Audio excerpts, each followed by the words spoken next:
30 seconds and counting. There were plenty of years where there were guys who would dread being drafted by the Buffalo Bills. Not anymore. Astronauts report it feels good. T-minus 25 seconds. Brandon Beane realizes they're in a window of 2 to 3 years max to get this done while the iron's still hot. And getting Von Miller into that situation was big for the Bills. 10, 9. Oh, baby. Ignition sequence start. 6, 5, 4, 3, 2, 1, 0.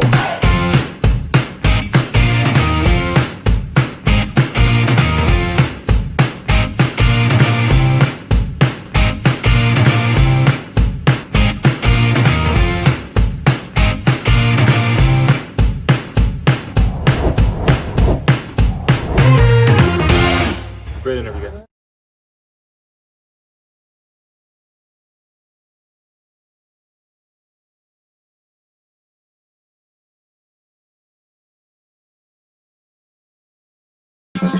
There I am. Ha ha! What is up?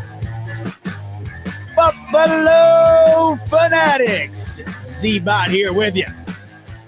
Live on the Buffalo Fanatics YouTube channel on a Monday night. And it can only mean one thing. It is the smoke break. So good to have you in. Missed you last week. Apologies. Man, I have been too busy in a bad way. I don't like it. But it's good to be in here with you tonight because we got a lot to talk about. I missed a lot last week, if you didn't know. My good God, everything I praise these Buffalo Bills for time and time again, never being a distraction, never being a storyline, never being dominant in the news cycle outside of what they do on the field, that has all seemed to have flipped on its head within a 2-week time span here, and there's plenty to dive into surrounding this. I don't know how much there is to dive into when it comes to the substance of exactly what we have been facing as a fan base when it comes with these Buffalo Bills and what has been coming out, happening over the last 2 weeks. Very, very confusing, and I think it's a very indicative sign of the time of year that we are in. And I think the Bills are unfortunately falling victim to that. And we will talk about all of that throughout the show tonight here on the Smoke Break. Good to have you in on this last Monday of June as we head into the month of July, meaning what we are less than, I think we're around 70 days till kickoff. Let me see. Let me see. We got the power of the internet. How many days until September 11th? That's the Bills game, right? 77 days till Buffalo Bills kickoff, which is on a Monday night. So if we do the quick math, 7th, right, is the opening kick on that Thursday. So we're 73 days away from NFL football. And let me tell you what, folks, we need it. We need it bad. We are in the dog days of summer. We are in the dog days of sports. This blows. This absolutely blows. I was at a Yankees game.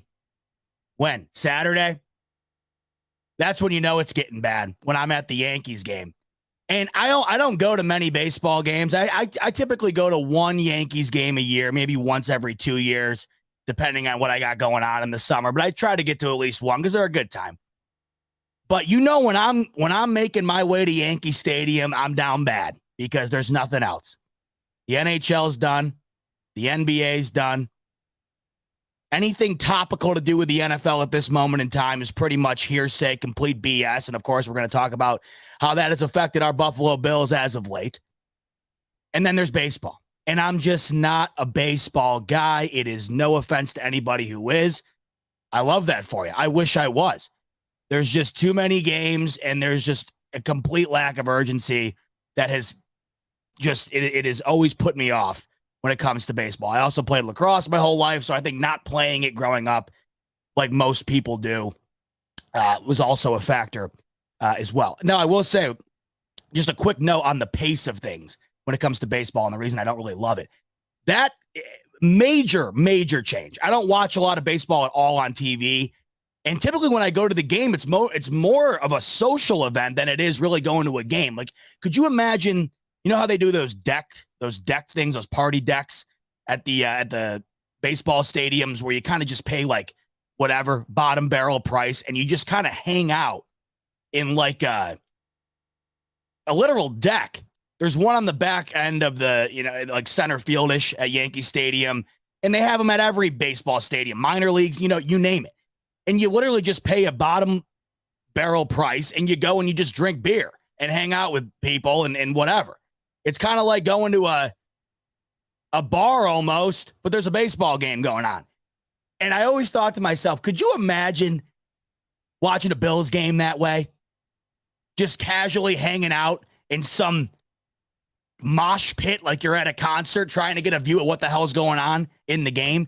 Baseball, you're able to do that because it's just a whole lot of, and the next pitch. And baseball is essentially a podcast. What I'm doing right here, what those broadcasters do, I think it's the coolest job. For 3 hours a game, and there's 182 games, it's a podcast with some guys out on the field swinging a bat, throwing a ball around. But with these new changes, with the pitch clock and whatever else, watching that game at Yankee Stadium on Saturday against the Rangers was a lot of fun. The pace is a lot better. It actually makes you want to watch the game when you're there. And it meant even more to me because that game finished 1-0. Of course, the one baseball game I go to, and I won't go to another one again this year probably, 1-0. But it was watchable because of that pitch clock. I got to give credit to the MLB. It made it a lot more fun being there. That was my first time being in the stadium for a game with these new rules. That was cool. Not enough to get me completely into it, but enough to where if you're at the game, it's a fun watch. But the whole moral of the story here is if I'm at a baseball stadium, I'm down bad because that means we are quite literally in the worst period of the year when it comes to sports. As I just mentioned, we just wrapped up the Stanley Cup. We just wrapped up the NBA Finals. Of course, the draft's been over for some time.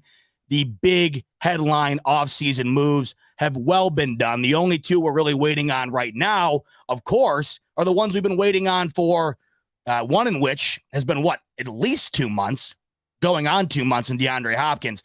The other being Dalvin Cook. Those are the two names that come to mind when you're talking about the NFL right now and a potential big story that could come out at some point in the near future. But when it comes to football in itself right now, outside of potentially those two storylines, and they're big storylines, everybody's been waiting to see where those two guys go, us included. I mean, there was a point in time where all we did was just sit around waiting to see if DeAndre Hopkins was going to be a Bill, and now you blink and you're like, wow, that felt like forever ago, and he still isn't on a new team. He got cut by the Arizona Cardinals in late May, and he is yet to sign with a team. So you look at him, you look at Dalvin Cook. Those are the two things you think of right now when it comes to a potential exciting event that could happen in the NFL. So what does that mean, right?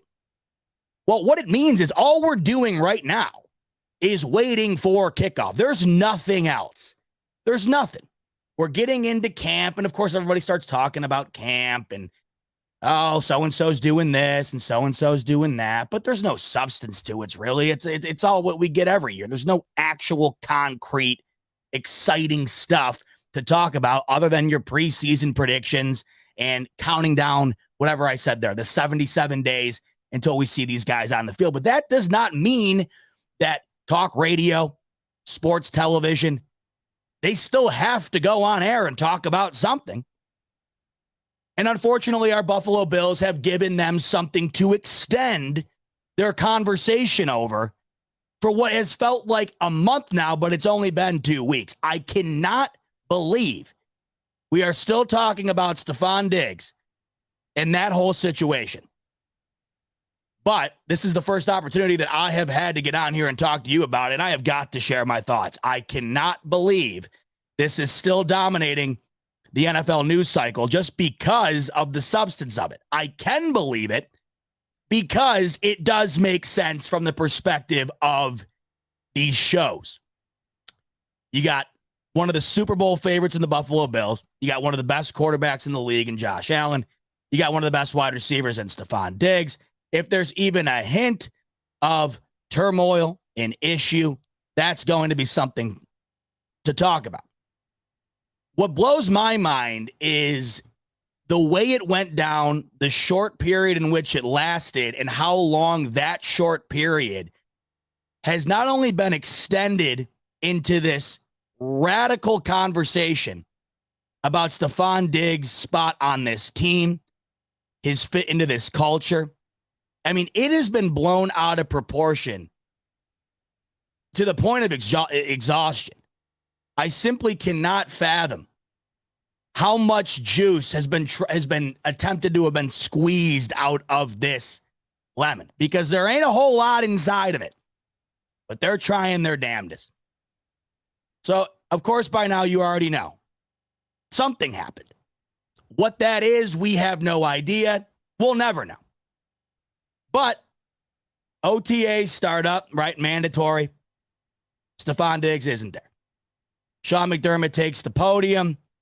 And this is where I think a lot of this was blown out of proportion. Sean McDermott, for whatever reason, whether he meant it or not, he accidentally, pretty much according to him, said he was very concerned. Now, all of a sudden, we're all concerned. You want to know where I find this out? I'm in a bathroom at the Palisades Mall. I'm in a bathroom at the Palisades Mall. And I get a notification. Stefon Diggs not showing up to minicamp. I go, here we go. Here we go. You got all this crap that had happened last year that was out of the Bills' control. Nobody had worse luck than them. Right?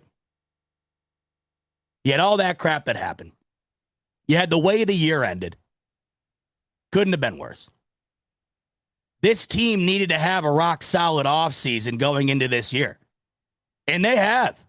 I have praised the ability for Brandon Beane to truly pick this team back up and get them in form for this coming season. I thought Brandon Beane, the combination of the draft and the offseason moves, had an exceptional offseason, especially when you compare it to that of last year where the expectations were sky high. It was going to be very difficult for Brandon Beane to have an offseason that you felt satisfied with after what they had done last year. I had been satisfied completely by what Brandon Beane has been able to accomplish this offseason. You're starting to put the Bengals game well in the past. The entirety of your focus now is on the coming season. To me, that game has been done for that game. I don't even think about it, right? Nothing you can do about it at this point. Nothing anybody else can do about it. All you can focus on is what's in front of you, and it's right around the corner. That, to me, is long gone. So up until this point, I had actually gone from significantly, I would say, my confidence level and my level of excitement has risen dramatically since late January. I was at the lowest point I think I've ever been as a Buffalo Bills fan, and that is saying something. Now, there's different ways to weigh that. Your disappointment in them going 7-9 is significantly different than your disappointment in them just getting blown out at home in a playoff game in a year in which they were expected to win the Super Bowl, or at least they were favored to win the Super Bowl. There are different levels of expectation, so of course there's different levels of disappointment. But I would argue the disappointment is much higher when the stakes are higher. And the stakes had never been higher than they were last year, and the Bills did not come close to living up to those sky-high expectations that were set for them in the offseason. As we've gone over ad nauseum, the expectations were always too high. Anytime the expectation is simply Super Bowl or bust, when you have not been to a Super Bowl, when you have not proven that you can consistently get past the Kansas City Chiefs, the Cincinnati Bengals, it was always a fool's errand, and it ended as such. So where I was at after that Bengals game was about the lowest point I'd ever been as a fan, and I knew it was going to take a while for me to get that taste out of my mouth. I can sit here today and say, it's gone. It's been gone for a while. And I think a lot to do with that has been what this offseason has brought us. the drafting of Dalton Kincaid. I don't think I've ever been more excited to see a prospect, other than Josh Allen, of course. I don't think I've ever been more excited to see a prospect for this team going into a season, a draft pick. Never been this excited. I could not be more stoked to see what Dalton Kincaid is going to bring to this team. First offensive player drafted by these Bills since Josh Allen. Of course we're excited. Of course we're excited. And you're hearing what I've heard, right? The potential of this kid, the hands, his immediate fit with the team and how he's looking. You can't help but be stoked. The signing of Damian Harris, which I thought was a significant signing. In losing Devin Singletary, you now bump James Cook up to running back 1. He just said on the Rich Eisen show yesterday, if you were wondering about that, by the way, and I've been on this since, of course, Singletary was let go. I didn't think it was anything, it wasn't a crazy thing to say. James Cook's your running back 1, obviously. I think Rico and I got into that a little bit. Rico, I don't know if he still thinks that, but at one point Rico thought that Damian Harris might come in and be running back 1. It's James Cook's time to shine, right? He showed us last year in flashes what he could potentially be capable of with a much higher workload on this offense. He told Rich Eisen yesterday, running back, when he asked him what his role was going to be on this team, James Cook told him, obviously, running back 1. Another guy I could not be more excited to watch this year. This is James Cook's time, right? This is, he was drafted in the early second round to be the running back for this team. Devin Singletary no longer around, the longest tenured running back that was currently on that roster. This is James Cook's running back locker room now. He was the guy drafted to be the head of this running back room. He is a guy that has the utmost potential to be a significant impact on this offense, not only in the run game, but of course in the pass game. And I could not be more excited to see what he is going to look like in an elevated role coming into this year. You got 2 guys that have me very excited, and the very exciting aspect of those 2 guys outside of the potential is, of course, their age. You got Dalton Kincaid coming in as a rookie, James Cook going into only his second year. And I don't think we barely have scratched the surface with James Cook and what he's going to be bringing to the table for these Buffalo Bills, or at least has the potential to bring. So very excited about that. And then in addition, of course, the Damian Harris signing, I think it is an extraordinary weight off of the shoulders of Josh Allen when it comes to certain types of play calling and certain types of situations. I cannot wait to see Damian Harris in a situation where it's 4th and an inch, where it's 2nd and 2 from the 2-yard line. We didn't have an opportunity to see the Bills have the personnel to take advantage of a situation like that with anybody else on the roster but Josh Allen. Damian Harris is now that guy that you can look to, a power back. If you haven't heard our interview with Dawson Knox, I had felt this way, just based on what we have already seen from Damian Harris with his time in New England. It already felt his immediate impact on this team was going to be power. He was going to be the guy you bring in those situations I just mentioned. You need a short yard, you need a red zone touchdown, and you don't want to have to rely on Josh Allen to do every single element to get that. Damian Harris is your guy. And then, of course, Dawson Knox tells us he has got some insane power, and he also happened to tell us that he might be the fastest of all of them in the running back room. Could not be more excited for that. And then you got Josh Allen, right? The cover of Madden. Kind of been a very tumultuous type of an offseason for Josh Allen, at least compared to what it's been in the past. Josh Allen had a bit of a long leash going into the NFL. Now, many would say, what are you talking about? He was the guy that was supposed to fail, right? He was the guy that had a really high ceiling, but no one really anticipated he would ever be able to get to it, much less break through it. That's why I think the leash was long. He was able to come into this league with the expectations not being all that high. And with the expectations not being that high, he was able to shatter them. Shatter them. And once you shatter that level of the ceiling, you have then created a whole new level. And then, of course, that brings with great power comes great responsibility, right? To quote Uncle Ben. Josh Allen's got all the power in the world now. The power in which he wields as the face of this franchise, as being touted as one of the best quarterbacks in the NFL. It's no longer the early days of Josh Allen having to prove that he was worthy of being drafted where he was. Those days are long gone. It has now gone from Josh Allen having to prove that he can be an NFL quarterback to Josh Allen having to prove that he can be a Super Bowl winning quarterback. That's how much things have changed. And this offseason, Josh Allen's been he's been all over all sorts of, all over social media, everybody talking about him and what's going on with him here, what was going on with him and Stefon Diggs after the Bengals game, what's going on in his personal life.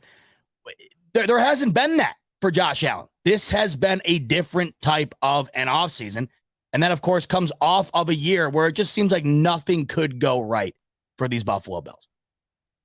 And it has me excited in the sense that I look at Josh Allen as a guy who embraces these type of situations, and I think he has completely done so going into this offseason up until this point, right? He has acknowledged that he has never been more focused on football than right now. That's what has me excited about it. You could look at the offseason for Josh Allen and you could tick it down if you really wanted to. You could look at all the negatives and kind of be short on Josh Allen's stock going into the year, as a lot of people are. You listen to anything right now about the Buffalo Bills, sports talk radio, right? These television shows, everybody's down on the Buffalo Bills, at least the talking heads, at least the guys trying to get clicks. Miami Dolphins have surpassed the Buffalo Bills, right? The New York Jets have surpassed the Buffalo Bills. That is what is happening right now. I like that for Josh Allen. I like that. This is what we did not experience last year. It was the complete opposite.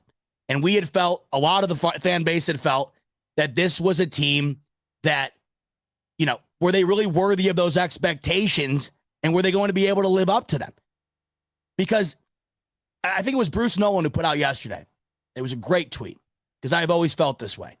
You get to be at the point in which the Bills are currently at, right? The Super Bowl favorites or one of the favorites like they were last year. They were the favorite this year. They're what? Second or third, I think. The Kansas City Chiefs right now are the favorite. And when it comes to the betting markets, they have a 14% chance to win it. So what Bruce said on Twitter was extraordinary because it's the best way to look at this.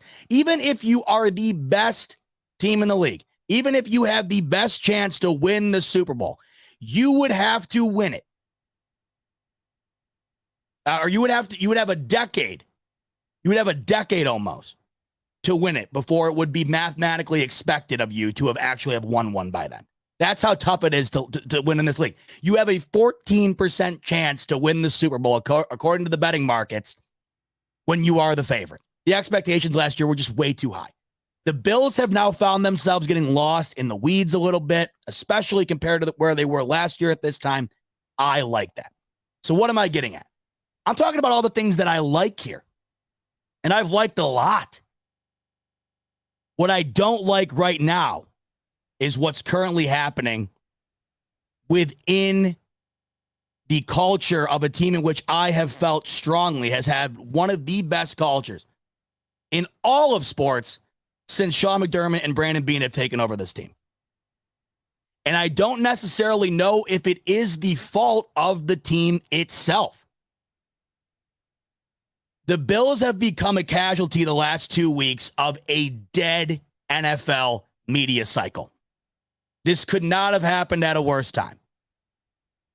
That is why you are continuously hearing about it.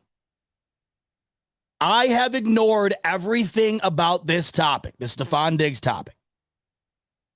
I have ignored everything about this that has come out since McDermott readdressed everyone and Diggs showed back up to practice. Why? Because why wouldn't I?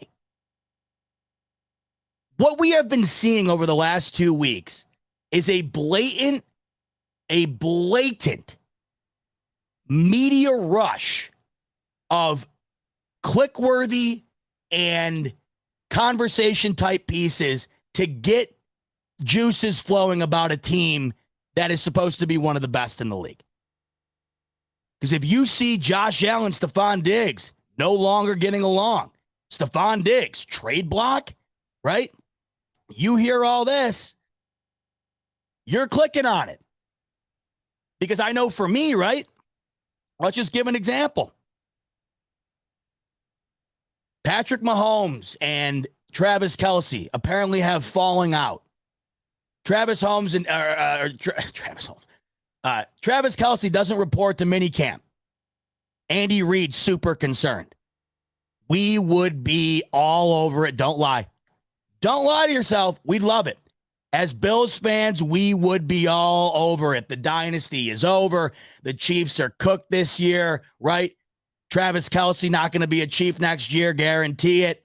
Bet you they can't get over it. You would see it. Not saying you personally, but you know damn well when you fired up the Bird app, you would see a large portion of this Bills fan base absolutely shitting on the Kansas City Chiefs if the situation was reversed and the Chiefs were the ones dealing with this currently. And when you look at it from that perspective, I try to dial it back and look at my team from the same perspective.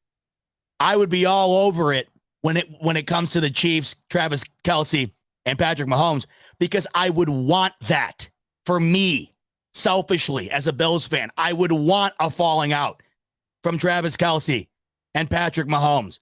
I would want an inkling to hang on to think that the Chiefs were going to be on the verge of a collapse this coming season, that the chemistry of probably the best combination on offense in the entire league is dwindling. Who wouldn't love it? We would love it. And that is why you are hearing about this every single day, despite the fact that it lasted maybe 8 hours, maybe. I'll give it an 8 to 12 hour window potentially that it lasted. The following day, Stefon Diggs is back. Everybody back. They walked back whatever happened. And at this point, just face it. This just is the way it is. We've gone over this with other things as well. The Leslie Frazier thing is another perfect example. It's literally a perfect example. Whatever you think happened, it probably didn't happen. As soon as Leslie Frazier said he was taking a break, I knew for a fact he wasn't taking a break. Nobody's taking a break at the Krusty Krab since the Chum Famine of 59, right? No one's taking a break in the NFL. And we've learned that as of late. Leslie Frazier's been looking for a gig, so it seems. If you knew anything about the NFL and you knew anything about how things work in the front office, that whole thing, it didn't make any sense. It didn't make any sense. Leslie Frazier has been the scapegoat for this team, it seems, for the last couple of seasons and their shortcomings on defense in the postseason. I'm guessing, right? And once again, it's a guess, as is all of this stuff, all of this. But I'm guessing, right? Leslie Frazier probably didn't love that. Or I'm guessing potentially Leslie Frazier and Sean McDermott had a differentiating mindset when it came to how the defense was being run, how things were being implemented in the playoffs, right? So there had to have been something there. It wasn't like Leslie Frazier just said, hey, you know what, guys? Really thinking about, me and the fam just taking a year-long cruise. And maybe I'll remember this whole thing with Leslie Frazier, right? Remember when this all happened? The potential to return. Remember that? Remember that? The potential to return. What? You mean to tell me Leslie Frazier he's gonna go tour Europe with the fam, go on a sabbatical, and then come back to the Bills? Oh, hey. Yeah, the vacation was great. Thanks, guys. You guys want to see some photos? Yeah, take a look. I got a whole photo album. So where were you? Let's get back to business. It was never happening. Right?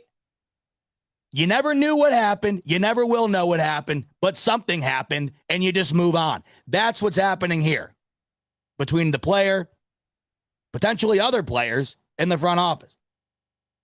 Here's the one thing you have to remember before we get into what everybody else is saying and my comments on what they're saying. As long as Stefon Diggs is at practice, right? And he's not, I'm trying to think of the best way to say this. because it is truly incredible how you have to be meticulous in explaining this when there really isn't. There's nothing to explain. You are having to explain something to defend against arguments that are completely hearsay by people that are just looking. I don't even know what's going on. Why does RG3 of all people, all of a sudden, he's the guy who's got the big scoop? All of a sudden, we're going to get into what he said in a minute, because I like RG3. I think he's fun. It seems like a really nice, cool guy. I like what he does in the media. I think some of his takes are just outlandish sometimes. I think some of the stuff he says is just, it is being said going towards the contrary of a popular belief simply because it is contrarian. That's all I think it is sometimes with him. What he said about this situation, I don't understand it. And it once again inflamed the whole thing. It seemed as though it might have been kind of going away a little bit. And then all of a sudden, RG3, I forget what it was. He went on somebody's show. It might have been Eisen again. That I was talking about James Cook going on there the other day. It might have been that show. I can't remember. But what he said, I just thought kind of re-inflamed this whole situation. Right? I don't get it. What does RG3 know about the Buffalo Bills and Stefon Diggs and Josh Allen? Does he know more than me? Probably. The guy played in the NFL. I hope he does. But he doesn't know what happened. Nobody does except for the guys involved. So that's why I come back to what I was just about to say. This is what you have to remember. It doesn't matter. Whatever happened a couple of weeks ago, don't let it bother you again until it is an issue again. Right now, it's not an issue. Something happened. Absolutely. You have got to remember. And I want to talk about Stefon Diggs' role in this as well throughout the show tonight, because I think that he is being looked at a couple of different angles. I want to share the angle I perceive Stefon Diggs to be within when it comes to this situation. Because Stefon Diggs, it kind of looks like he might be the villain here. It kind of looks like Sean McDermott could be a villain here. It kind of looks like Josh Allen. Did I say Josh Allen? Maybe I don't know. Josh Allen looks like a bit of a villain here, potentially, based on what people are saying. Ken Dorsey looks like a villain here, potentially, based on what people are saying. You see how I keep saying based on what people are saying? Based on what people are saying. Right? What are they saying? They're just saying stuff. They're just saying. People are saying. If you got to end the comment with, well, I heard people are saying. You want to know what that means? It means whatever they're saying is probably a load of horse shit. Yeah, people are saying. Who? Who's saying it? We're saying it. People aren't saying it. You heard it on Twitter. Well, people were saying this. You read it on Twitter. And people are saying Stefon Diggs and Josh Allen, they hate each other. No, people aren't saying that. They're tweeting it because Stefon Diggs didn't show up for one practice. So now you have now made that your complete factual view of the situation. Now, so-and-so went on, Colin Cowherd went on the other day and said, Stefon Diggs and Josh Allen, or Stefon Diggs and Ken Dorsey, just it ain't going to work. Okay. And I love Colin Cowherd more than anybody. Listen to him every day. But is Colin, is he in the meetings with Pagula and Beane and McDermott and the gang? Not last time I checked. It is a story simply for the sake of being a story. You have one of the top wide receivers in the league, one of the best teams in the league, one of the best wide receivers in the league, and therefore, wow, there's a bit of drama here. There's nothing going on except for baseball that nobody cares about unless you're a diehard baseball fan. The NFL season starts in 77 days. We got to find something to fill the pages with. Let's talk about how this could potentially be the worst thing that has ever happened to the Buffalo Bills franchise. What you have to remember is that all that matters in this current moment right now, and I'll give a lot of credit to them. The whole thing within that 24-hour period going on, I guess, probably a week. It was one of the most confused I've ever been as a Bills fan. And the reason I was so confused is because no one knew what was happening. Something was happening. McDermott went from saying he was very concerned to walking it back the next day and saying that he misspoke and he wasn't concerned at all. And he basically said that he excused Stefon Diggs from the practice Like, it was almost like the Twilight Zone.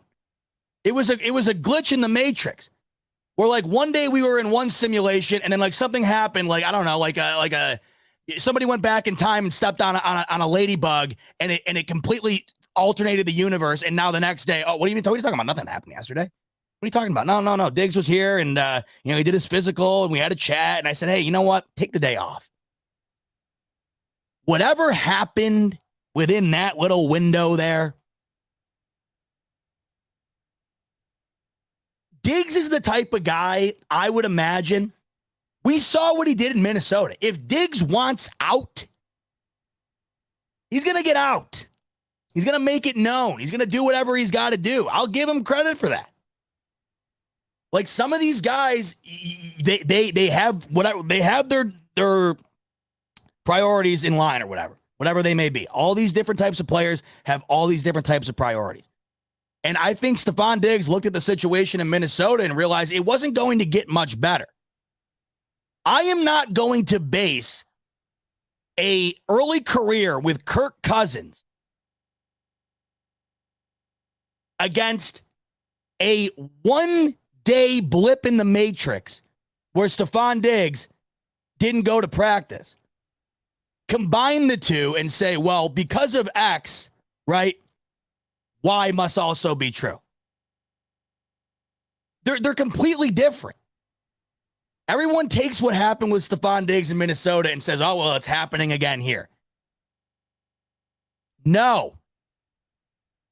Okay, for starters, your quarterback is Josh Allen. It's not Kirk Cousins. And I think 90% of the reason Stefon Diggs wanted to get out of Minnesota was because of that situation, because of that reason. Right? And as we've seen, Minnesota, they've been a good team, but they have not elevated themselves since Stefon Diggs has left into being a Super Bowl contender. They lost to the Giants in the playoffs. Look, I understand. I get it. The Vikings beat us last year. They won, an infinite amount of one-score games. The Vikings were a hell of a fun team to watch. They have been, and they've been very competitive in the NFC, but they have not elevated themselves beyond what they were when Stefon Diggs was there. Hell, when Stefon Diggs was there, they went to the NFC Championship with Case Keenum. You could argue they've gotten worse. They have when it comes to playoff success. So he leaves, he goes to the Bills. They have had nothing but success. They have just not been able to get to what the expectation is. Right? And you mean to tell me that Stefon Diggs working his way out of Minnesota is correlated to Stefon Diggs having some sort of issue for a day here and then not showing up for a practice, but then immediately showing up the next day and you don't hear anything about it again? Let's look at what we actually know here. Let's just talk about what we actually know here for a second, right? What we know is something happened. Stefon Diggs didn't just take the day off because he wanted to kick his feet up an extra day. Something happened. We all know that. We know that Sean McDermott inflamed the situation by it was just a lack of judgment, I think, in the word choice. Why he said he was very concerned, I don't know. It made no sense. The way he walked it back really made no sense when he said, I'm always concerned about all my players, especially those that are of significant support or are at the importance level in which Stefon Diggs is to our team. It made no sense. The way Sean McDermott said, no. What I was saying is I'm always concerned about my guys. I'm always concerned about my guy. It didn't make any sense. Right? But that happened. What also happened is Stefon Diggs came back to practice. We have not heard about anything out of the team since. We have not heard Stefon Diggs publicly bash anybody. We have not heard Sean McDermott or anybody there publicly bash anybody, Josh Allen say anything. Things seem to be good. That's the facts there from what we can see. Everything else, I don't even know what it is. All it is a rumor mill doing its best to continue to turn until the next story comes up that can take over that one. There's been nothing. That has been the problem here. It has been the unfortunate reality for the Bills the last couple of weeks. There has been nothing to talk about. Some of these, I listen to Dan Patrick and Colin Cowherd every day. They can talk about like Victor Wembanyama going to the Spurs, right? They can talk about that. They can talk about where DeAndre Hopkins might land. They can talk about Chris Paul going to the Golden State Warriors, right? They can talk about Bradley Beal going to the Suns. They got other stuff to talk about. But when you're thinking about like Pro Football Talk, which I love with Mike Florio, I love Mike Florio. I love Pro Football Talk, right? I listen to them every day too. Him and Chris Sims. They are currently. This is how slow the media cycle is right now. Nobody is addicted more to talking about football on a daily basis in some sort of capacity than Mike Florio. The guy, it's every minute of every day. It is so slow currently in the NFL news cycle. They are currently on Pro Football Talk, right? The show. They are currently on a 1-month hiatus. They are not going live for a month. They do a football show every single day, Mike Florio and Chris Sims, every single day, except for right now. Want to know why? Because of how dead it is. And I think ever since this has come out, I think Mike Florio has written 5 different articles about this. And he'll be the first to admit it. I can't knock him. He's running a business. He'll be the first to admit it. It's something to talk about. All of these hypotheticals are just that, hypotheticals. So why not flush them out? Oh, there's turmoil in Buffalo? Oh, something's going on here? Does Stefon Diggs want to get traded? Yes, there are questions. Are they valid? Well, all you have to do is say, well, there's something here, so I'm going to create the validation from that and then run with it. And I can't blame him, because a guy like Mike Florio, he doesn't talk about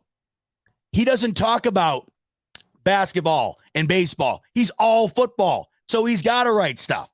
Mike Harlow coming in saying Florio is still doing his daily podcast. Yes, he's doing PFT PM, but him and Sims aren't doing Pro Football Talk live in the morning. And that's because right now the news cycle's dead.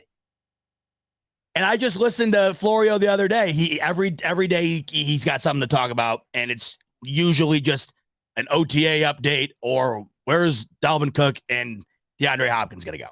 That's what this is right now.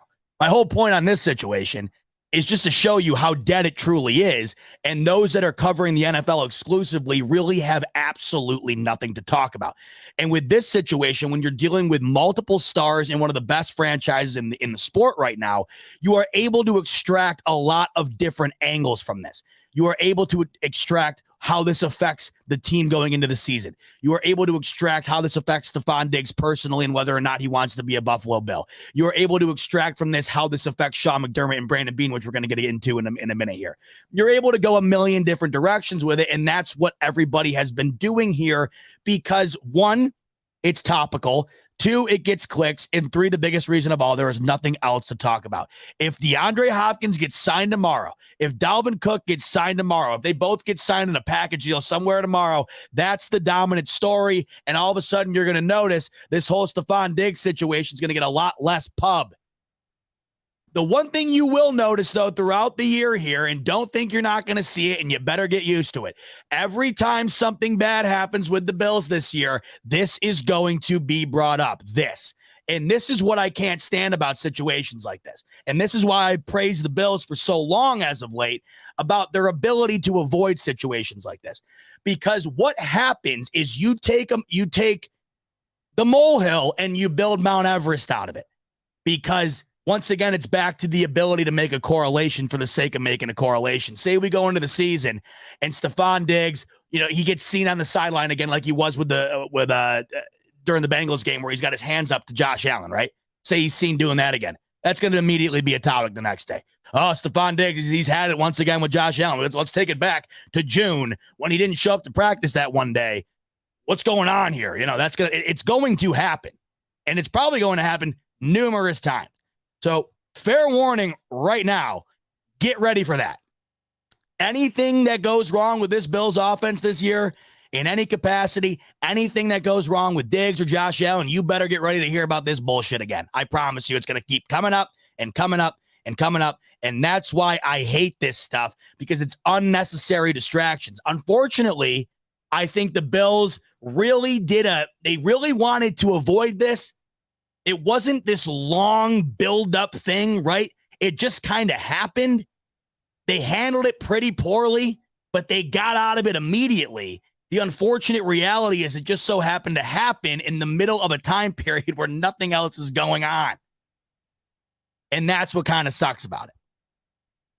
But I look at it for what it is. And what it is something that happened that was immediately either, and look, you can say was it brushed under the rug? Deal about it at a later day? Maybe. But who cares? If it's not affecting the team, if it's not affecting the play on the field, why do I care? Why do I care? I would care if it was a much bigger issue.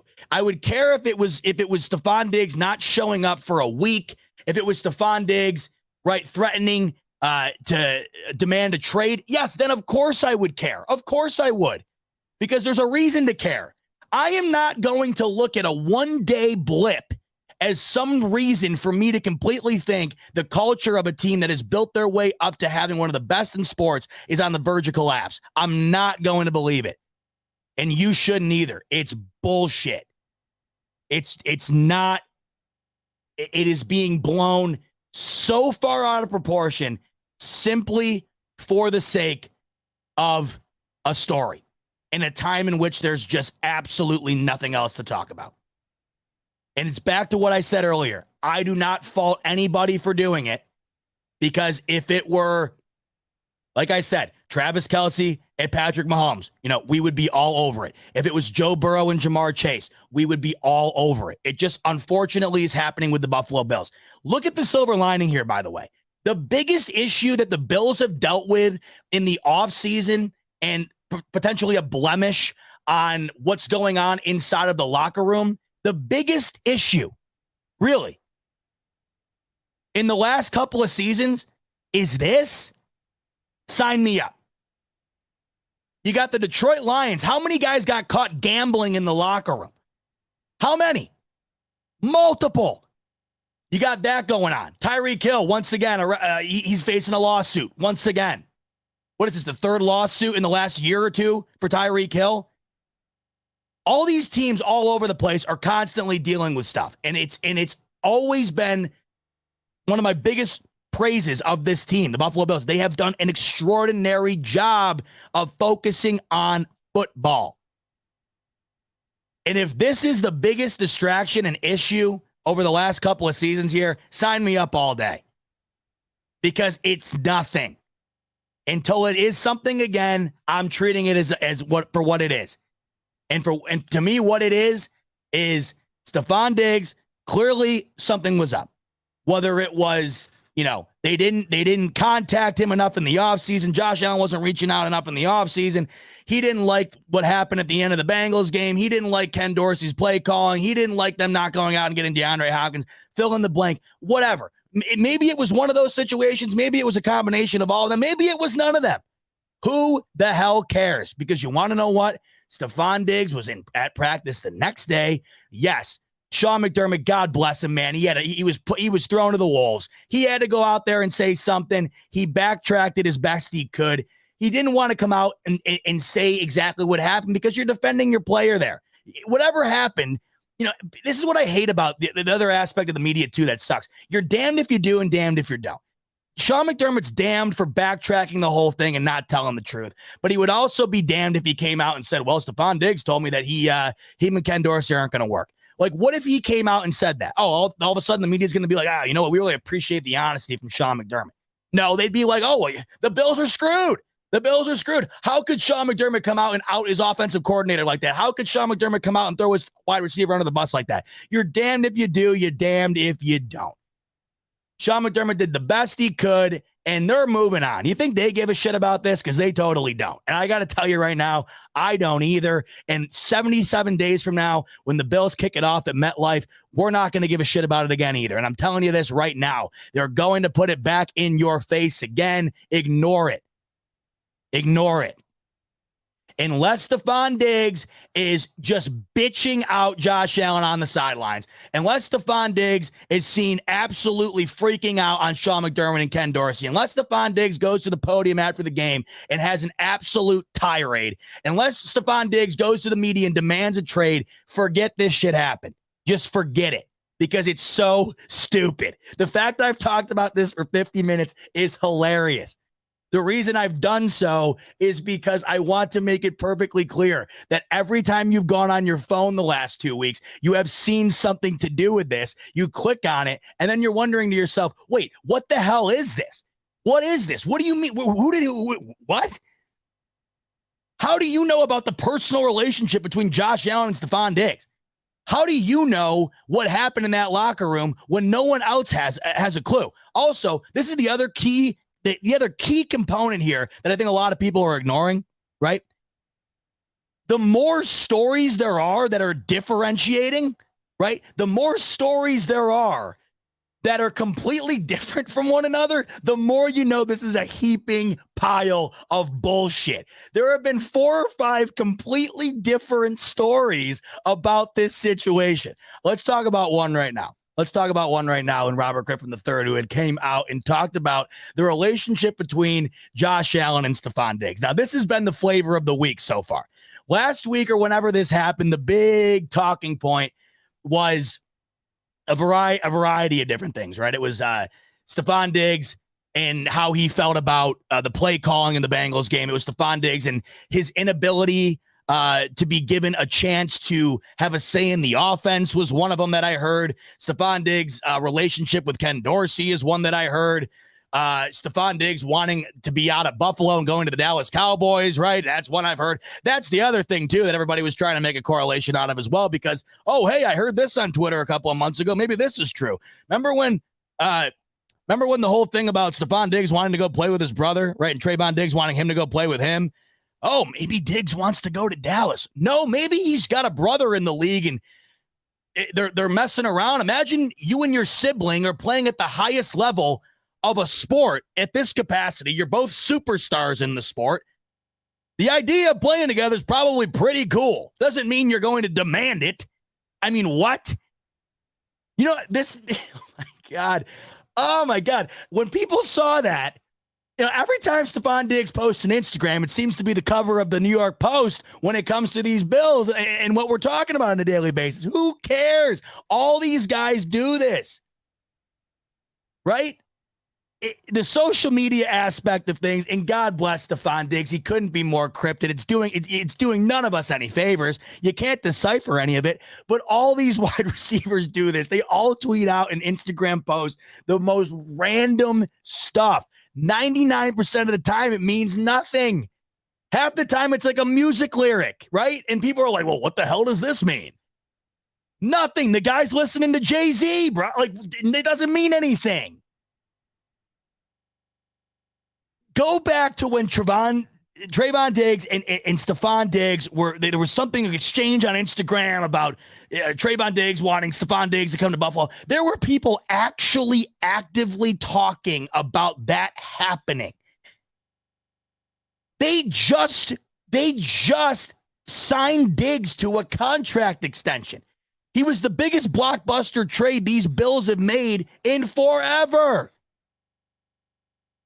They're going to just send him to Dallas because his brother plays there? People were believing that. People will eat up anything. And that is why these articles continue to get written, because they get clicked.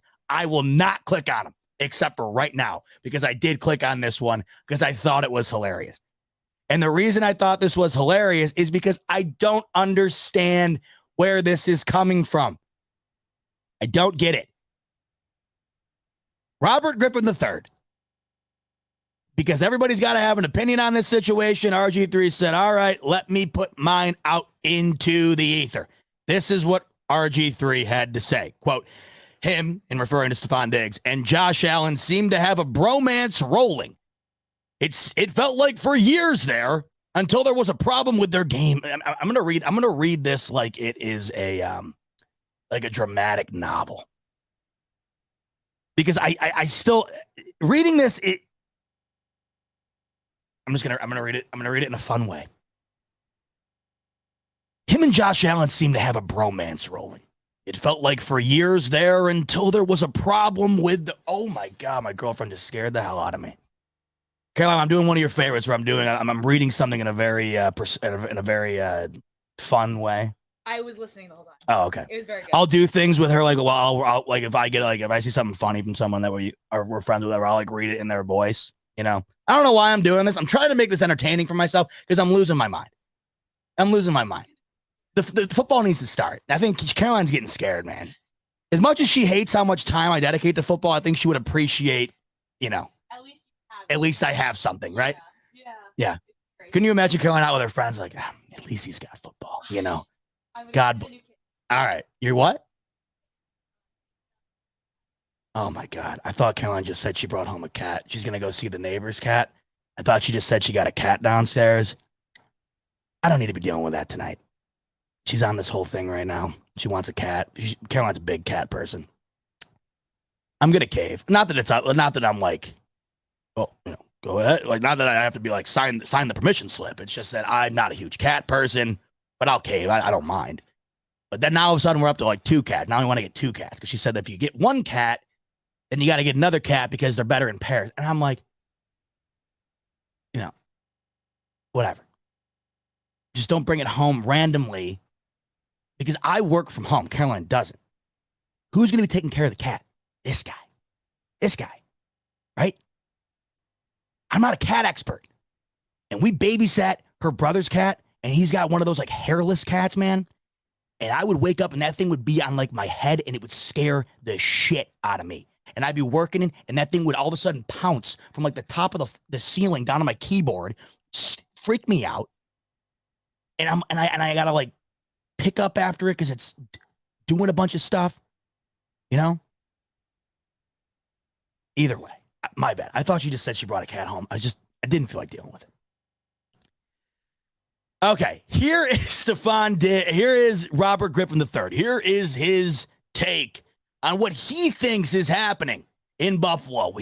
All the turmoil in Buffalo, the absolute bitter divide between Josh Allen, Stefon Diggs, the organization. It is just a mess.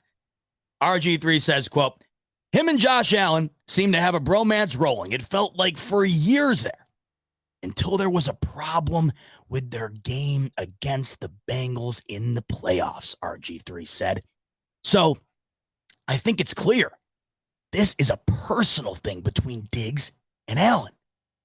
And they have to get their partnership back on the field. And that's part of playing quarterback. I think Josh Allen's running into that right now. Everything is fine until it's not fine in a relationship when it comes to a quarterback and a wide receiver like Diggs. So Josh has to manage that relationship the right way. And I think he's the only one that can rectify. Okay. So you mean to tell me, and he said it himself, Josh Allen and Diggs seem to have a bromance rolling. It felt like for years there. You mean to tell me that a game in which was over at halftime, where the defense simply it wasn't going to happen. It just, listen, the offense in that game, the Cincinnati game, it was abysmal. But it was not going to happen. It wasn't. That game was over. It was over at half. Done. You know it. I know it. Over. You mean to tell me that, because this is what they're referring to. It continues on here, right? I've talked with people close to the situation, and really what it boils down to is in that game against the Bengals, Diggs was the most targeted receiver in that game. I think he had 10 targets in that game, RG3 said. But when they were down 17, let me rephrase that, or let me re-say that. But when they were down 17, they had a 10-play drive that ended in a turnover on downs, and Diggs only got 1 ball thrown his way. So you would think that a player of Diggs' caliber, with the relationship that he has with Josh Allen in those moments, he would look to him more often, and that didn't happen. It was after that drive where the cameras caught Stefon Diggs yelling at Josh Allen. Are you kidding me?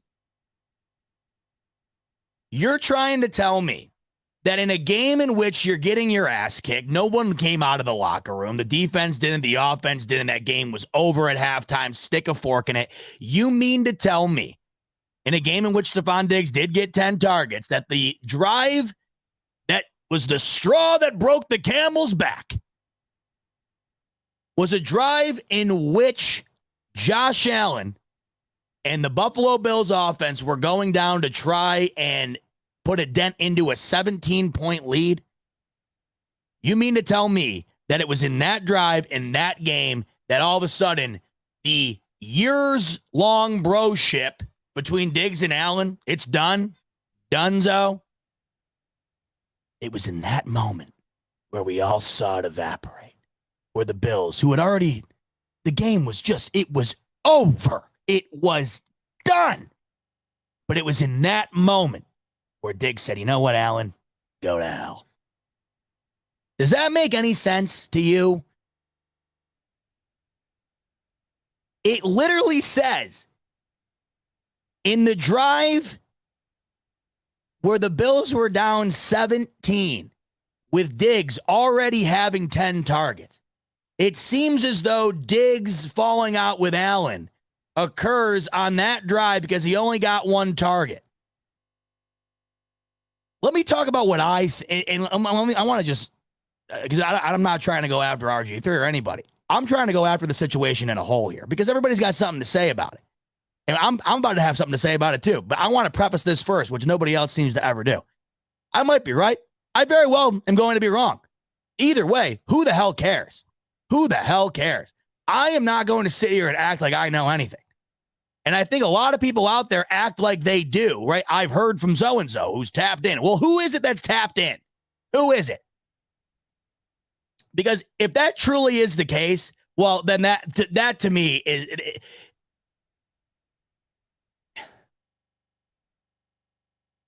I'm trying to think here. You mean to tell me, I just cannot for a second here possibly fathom that like the specifics of that make no sense at all. How could that be the biggest issue? Here's what I think. Okay. It's easy to look at Stefon Diggs in that moment, that Bengals game. Look at what remember there was a whole other thing too about, I'm not even going to get into it. There was a whole other thing about Diggs being mad at Allen because he wasn't focused on the game. I'm sure you know what I'm talking about. There was so many other rumors about this because of the shot of Diggs. Let me offer this one up for an off the like out of nowhere, out of this world type take. Ready for this one? Maybe he was infuriated they were getting their ass kicked. You ever thought about that? Because I know I sure as hell was. I was sick to my stomach, and I'm not out on the field. Let me offer up this hot take for you. Maybe Diggs had his hands up in the air because he's saying, what in the living hell is going on? We're getting our teeth kicked in. Is that fair to say? Could that possibly have been it? Do you think he was singling out Josh Allen? Josh Allen isn't the one who got ran all over on defense. You think Diggs maybe had his hand up in the air in frustration because they were getting their ass handed to him? Here's where I defend Stefon Diggs here. Okay, in this whole situation. You can call him a diva about the Minnesota Vikings thing and whatever. You got to remember, wide receivers they're different, man. Like Stefon Diggs was just out in London or whatever for the Louis Vuitton fashion show. He was literally in the Louis Vuitton fashion show. They're all like this. Wide receivers are very eccentric and they're like the cool guys of the team, right? And they've always been viewed as the ones that have to be handled in a special way because they're very delicate and this and that. It's not just Stefon Diggs. Ever since that was the biggest red flag about Stefon Diggs coming into this team. You remember? Coming in from Minnesota. Stefon Diggs, right? Oh, he's such a diva. Oh, he's such a drama queen out in Minnesota. He's going to do the same thing with Josh Allen. He's going to do the same exact thing. That's all anybody said.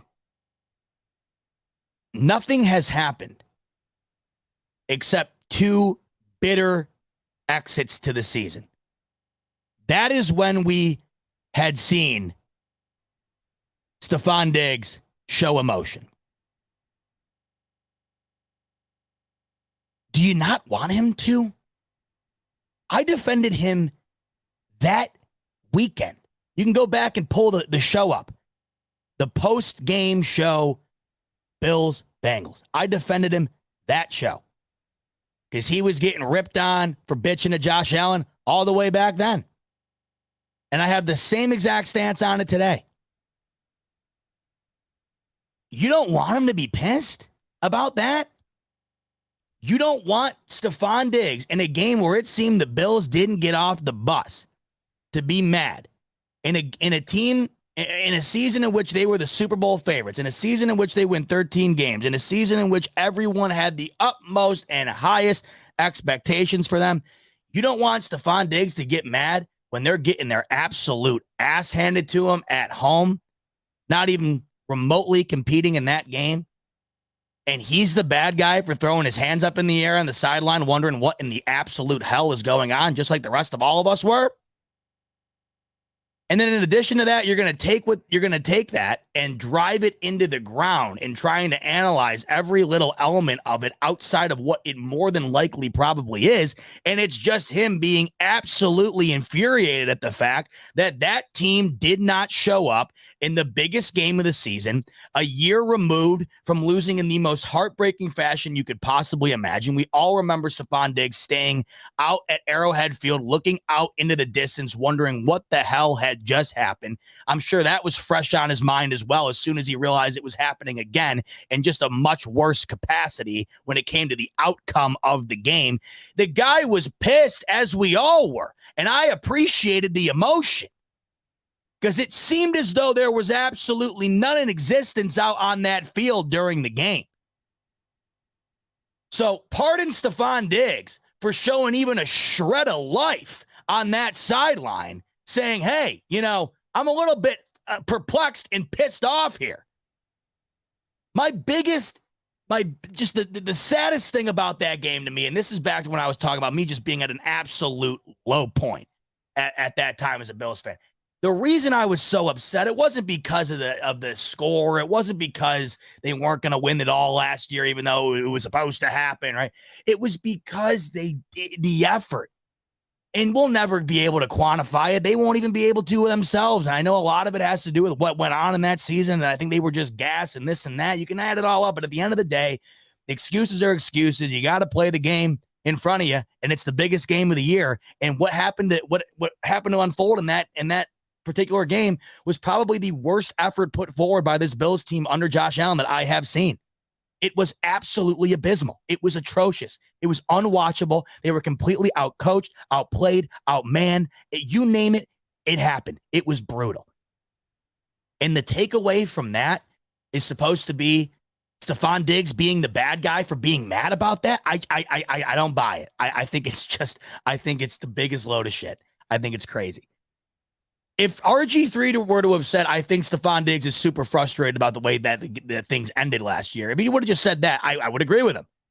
But you mean to tell me that he's down to the specifics of the fact that Stefon Diggs is mad that Josh Allen on a drive down by 17 only threw him the ball once? Let me just let you in on this little bit of information. If the Bills went down and Stefon Diggs scored a touchdown on that drive, they're still losing that game. Hate to tell you. Hate to break you that crazy news story. They weren't winning that game. It was evident. It was pretty much evident from the beginning of the game. Don't you remember? It came out, and dude, I remember sitting there in the first quarter, kind of being like, I can't believe this. You could already see it. You could already just tell. Sometimes you just get a feel. In that Chiefs game, it just felt like 2 years ago. It just felt like they were never going to die, right? It just felt like they weren't going to die. You never felt like they were up until, of course, the last Gabe Davis touchdown. You never really felt the Bills were just going to lay down and get rolled like they did the year prior in the AFC Championship. It never felt that way. It looked like they were there to play, baby. And even though they didn't lose, this is back to the hype that was going into the season last year, right? Remember? The reason for that hype is because of what the Bills put out on display against the Chiefs in a loss. In a loss. The expectations for the Buffalo Bills skyrocketed beyond proportion because of a loss. That's how well they played. That's how well they showed up. That's how much effort they put in. They did not quit, right? Last year was the complete opposite. The reason you were so sick about the Bills' loss to the Chiefs is because they should have won it. They could have won it. They played unbelievable. You sit there and think to yourself, oh my God, Gabe Davis might have just had the best wide receiver performance anybody's ever had in a playoff game. Josh Allen might have just played the best quarterback performance we've ever seen in a playoff game. Easily probably the best quarterback performance we'll ever see from a Buffalo Bill in a playoff game. You're sitting there and you're like, all of this culminated in a loss. I am going to vomit. You were sick because of the ending that came out of an incredible performance. Last year, you were sick because the ending was a result of an absolute piss poor effort, an absolute no-show. That's what last year was. So Stefon Diggs should absolutely, unequivocally, 100% be furious. You think we're furious as fans dedicating the time we do to this team every year watching it? Imagine putting your whole life into building that success yourself on the field. And then within a 60-minute time span of not showing up at home, you get absolutely steamrolled, and all of it's for nothing. You go into that season last year with those expectations. They put all that work in. They overcome all those obstacles. They win 13 games. They're there. They're on their way. They're at home in a divisional game, right? And they get destroyed. Completely outclassed. It's amazing we don't see people blow up more than that. Like, how is it? These are the biggest alpha male, like, we're talking about primal, ungodly, unearthly type athletes with the drive and motivation at such a high point that it results in them becoming quite literally some of the most impressive specimens on the planet. And they are somehow almost always, it is honestly, the more you think about it, like how the malice in the palace, right, with the Indiana Pacers back in the day, like how that stuff doesn't happen more often. Honest to God, it is truly remarkable. Think about all that goes into the mentality of being an athlete and how 99% of the time they're able to turn it off in moments where it all comes crashing down. They're able to control themselves and keep their composure. It's very impressive.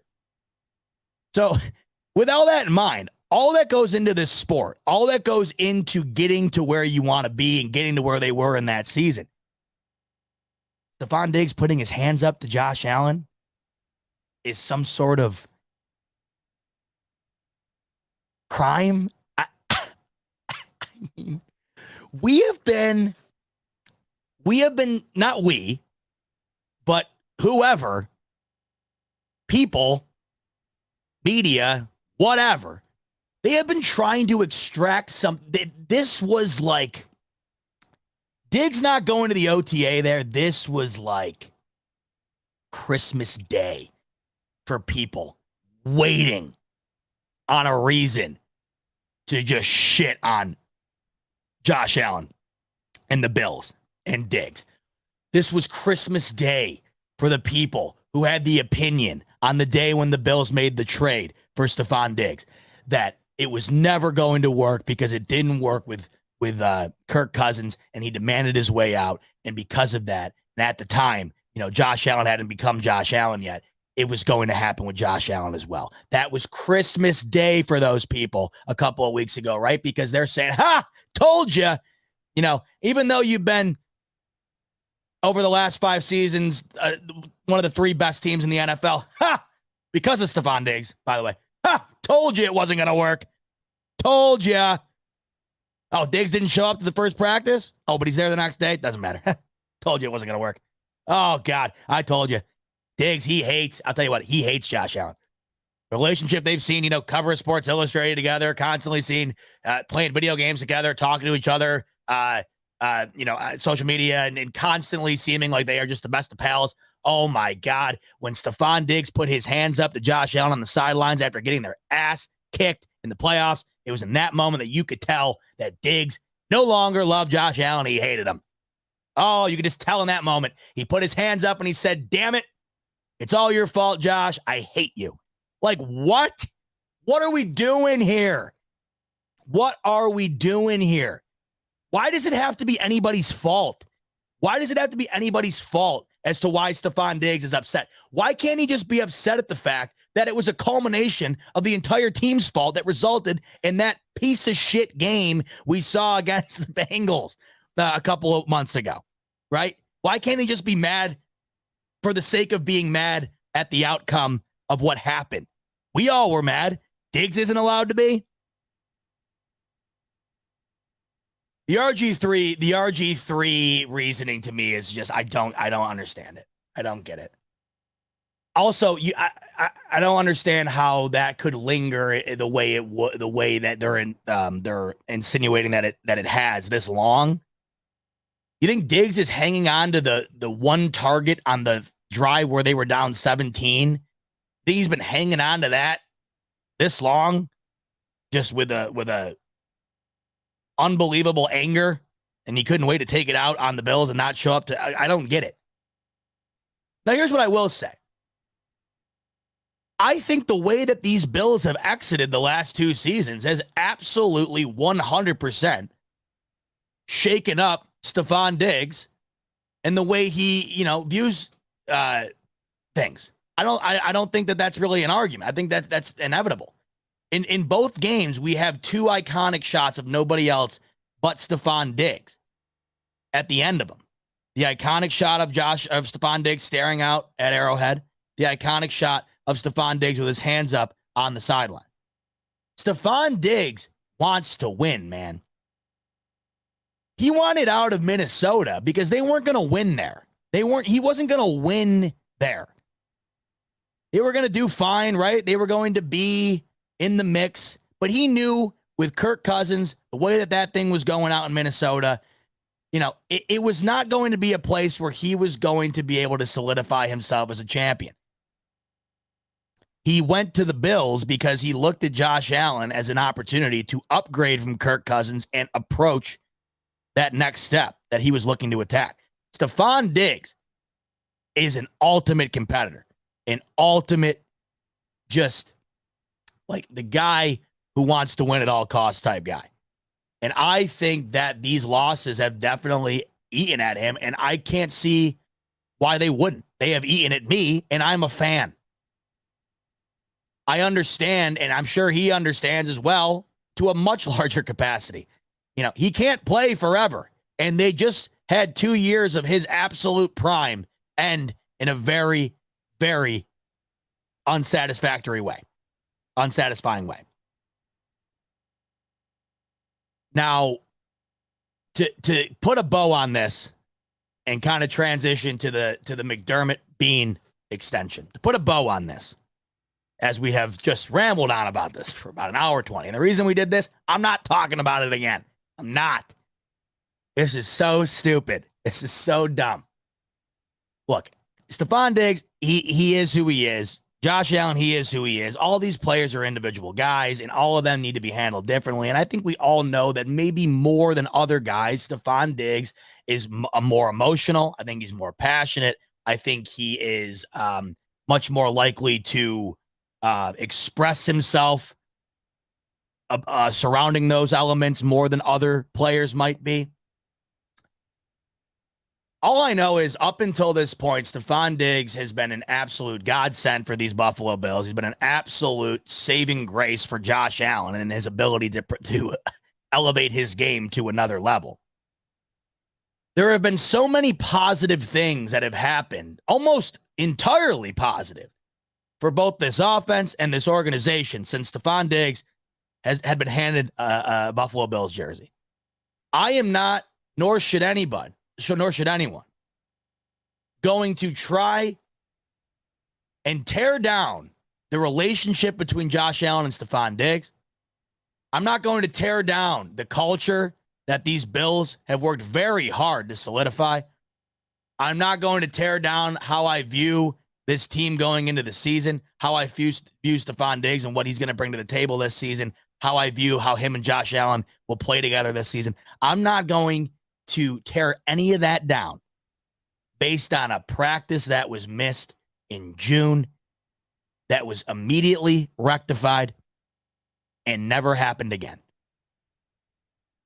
You have been told the last 2 weeks that Stefon Diggs could potentially be traded. You have been told the last 2 weeks Stefon Diggs and Josh Allen are in the middle of a falling out. You have been told over the last 2 weeks that Stefon Diggs is in jeopardy when it comes to being in Buffalo, wanting to be in Buffalo. You have been told countless things that have absolutely no definitive proof. None of them.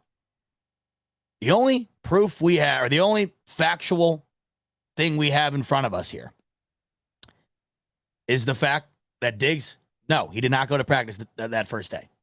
He went the next day. It was a very weird week, a very weird couple of days, and it's done. Haven't heard about it since from anybody else but people writing a story for the sake of a story. Look at it for what it is. And what it is hopefully something we don't have to worry about again. But as of right now, I'm not worrying about it because I don't know what there is to worry about. Stefon Diggs could easily have had a problem going into the offseason with Dorsey, with that particular game, with the Bengals game, with a variety of different things. Maybe it was a personal thing. Who the hell knows? Who knows? But to put a bow on it, it's a big nothing. That's how I feel. So what came from this was something that I was not expecting. Was absolutely not expecting. I think this came out of complete left field, and I think you know that to be true because Rico and I and a variety of us, we've had conversations throughout the offseason about Sean McDermott and Brandon Beane and what the future's looking like. It was just 2 weeks ago. It was literally just 2 weeks ago where Rico and I were having a very in-depth discussion about the hot seat in which Sean McDermott was potentially approaching this coming season. And I had said that I don't think that Sean McDermott is on a hot seat. I think the seat is warmer than it's ever been since he's come to Buffalo. But I also, if you remember, if you tune into that show, I had gone through all of the positive things that have happened for these Buffalo Bills, all of these successes they have had that they weren't close to obtaining before Sean McDermott came around. The exits the last couple of seasons, of course, have been the main focal point, and that's what sticks out when it comes to talking about Sean McDermott, and that's why these conversations were even being had. But I went back through and took a look at everything else, the whole body of work outside of the failures, and it said, look at, yes, if Sean McDermott comes into this season with another brutal exit in the playoffs, right, a defensive collapse in which he is now solely responsible for because he is the defensive coordinator, right? If this all happens, yes, I think that they are going to look at Sean McDermott in a different light than they did just a couple of seasons ago. But that, of course, does not mean the seat is hot. I had just felt that the seat was covered in snow is what I said at one point. And I think now you're looking at I think at that point, this was before, of course, the extension. I think you were looking at the snow-covered seat for the first time. You were just looking at it thinking, maybe we should start to consider taking some snow off of it a little bit. Yes. So now, all of a sudden, it goes from is McDermott on the hot seat to, oh my God, McDermott, he's extended. Oh man, Brandon Beane, he's extended. This came out of nowhere. And I think it's a direct correlation to the Stefon Diggs situation. I think it's also a direct correlation to a lot of the heat that has been put on this organization over the last couple of seasons. So let's take a look at it from a couple of perspectives, because I think there's a couple of ways to look at this. If you're a McDermott hater or a McDermott lover, I think there's two ways to look at this that are satisfactory to both people, to both sides of the fence. I also think that there's a variety of different ways to view why they did this when they did and what this potentially means for these Bills. So let's get into it. Why did it happen when it happened? Well, let's think about what's going on currently and what is in front of the Bills as of right now, what is in front of Sean McDermott in particular. Brandon Beane, I'm not going to focus on very much here with this extension because to me, I mean, if you didn't want to extend Brandon Beane, then I mean, you can just I got nothing to say to you. I don't know. What do you want me to say to you? Like what am I supposed to say to you? If you're not convinced now that Beane is the best solution at GM for this team, and it's not going to get any better anytime soon, if you were to just move off of him and magically try to go find somebody else, if you are not sold on Brandon Beane and think that you could find better next year and that he wasn't worth an extension, there's no selling you at this point. There's no selling you. If you're not sold by now, you're never going to be sold. You just hate the guy. So not going to focus much on Brandon Beane here because to me, inevitable. You extend Brandon Beane until he doesn't want to be around anymore or until it's something just catastrophic happens where you're like, yeah, we got to move on. Until that moment, Beane, he will always be in my good graces, and I want him representing these Buffalo Bills for the longest amount of time. Love Brandon Beane, everything that he has done for this team. I mean, how many times do I have to say this on here? I always do it though, because I always want to be the person to be the reminder for you. What all of this was not all that long ago. Before Brandon Beane, McDermott, Josh Allen, this was the pinnacle of mediocrity in sports. The Buffalo Bills, they were the laughing stock of the NFL. They were an absolute definition of mediocrity. Never bad enough to get the top pick, never good enough to win it all or make the playoffs. They were stuck in a rut for 20 years, and it was just abysmal. It was, I mean, there's no way you can describe it unless you live through it as a Bills fan. You all know what I'm talking about. Don't need to sit here and harp on it, but you know what that reality was. You also know what that reality is now. No, the Bills have not won a Super Bowl yet. Yes, that is the expectation, but I'll be damned. I will be damned if I am going to try and knock down anything that's happened up until this point for the sake of doing so. When I look at what all of this used to be on an amount of years that I can count, like you really reflect on how fast time has gone here, and not all that long ago, it was a completely different circumstance, just a completely different circumstance. Right.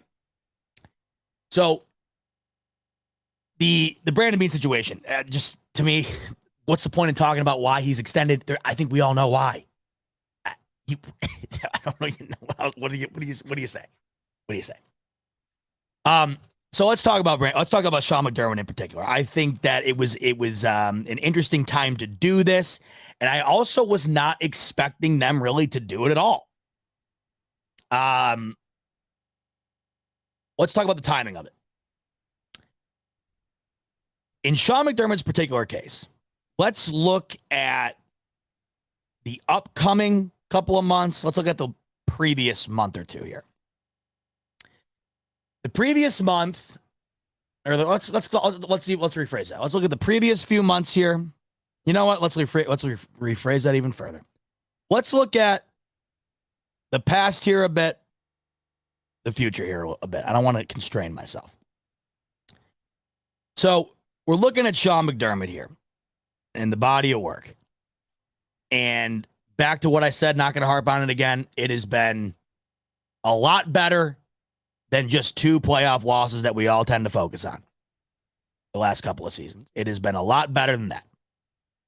Right? There have been a lot more positives than negatives. Unfortunately, the only thing that matters in this league is win and advance in the playoffs. The Bills have not done that the last 2 years. And that is, of course, the focal point.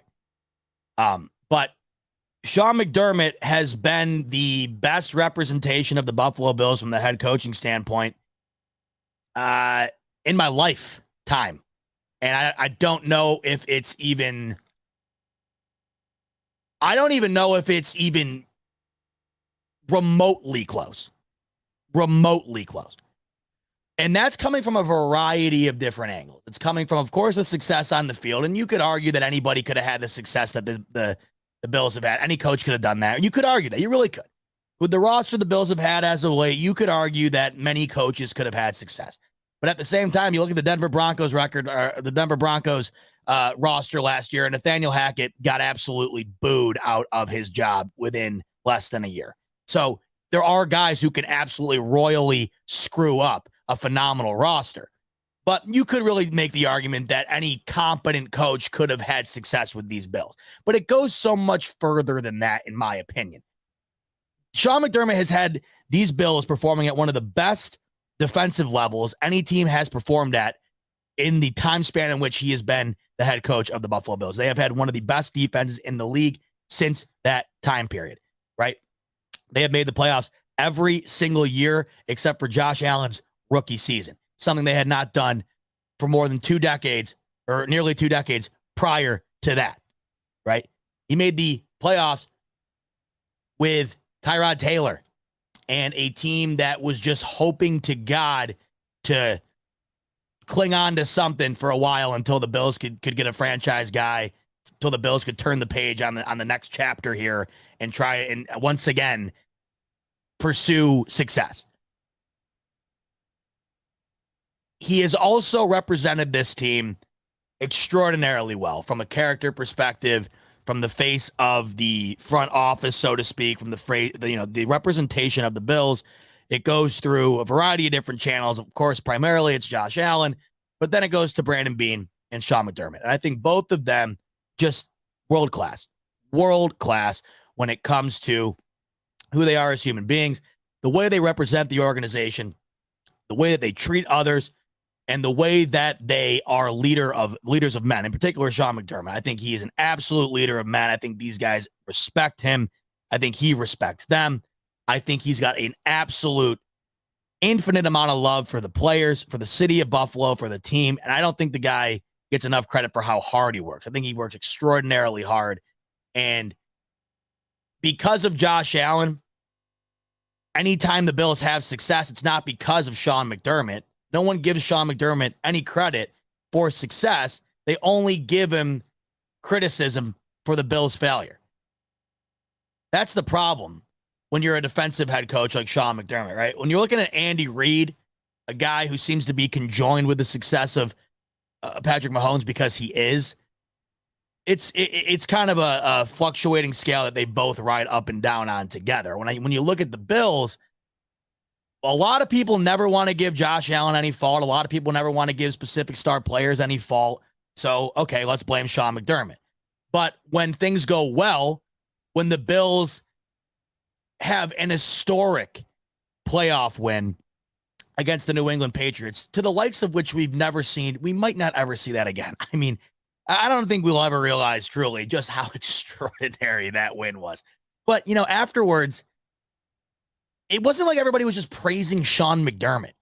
And then the following week, when you lose to the Chiefs in a game where the Bills played exceptionally well, I mean, unbelievably well, and lose, it was almost like you completely forgot what they had done the week before, the coaching job Sean McDermott had done against Bill Belichick. You completely forget about that and immediately start criticizing how bad he coached that end of the Chiefs game, even though 59 minutes prior to that it was just a phenomenal football game. I, for one, of course I gave Sean McDermott criticism after that game. Of course I did. The ending of that was unacceptable, but I also don't define him by that. People do that. There's a difference. Yes, of course you give criticism. You can't play prevent defense with 13 seconds left against potentially the best quarterback we've ever seen. You can't do that. You can't. You got one of the best quarterbacks to ever play, one of the best tight ends to ever play, one of the best coaches to ever coach. You can't give them an inch. You gave them a mile. Of course, you got to criticize that. But I'm also aware of the fact that they coached an exceptionally great game the rest of it. I'm also aware of the fact the amount of points the Chiefs scored were indicative of the fact of that they are that good. The Bills also scored that many points on the other end because they are that good. The ultimate criticism was focused completely on the end of that game. I don't think there's a whole lot else you can do with the way the rest of the game went. Just you got two unbelievable offenses going at it, right? The week prior was one of the greatest coaching jobs and one of the greatest performances that we've ever seen as Bills fans. It was extraordinary, but you just don't remember it.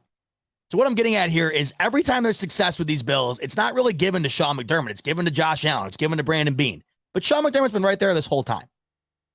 So as of late, a lot of the success the Bills have had and anything positive that has gone on around these Bills has been forgotten about when it comes to Sean McDermott, right? We are now going into this season, and the main storylines for the Bills are as follows, right?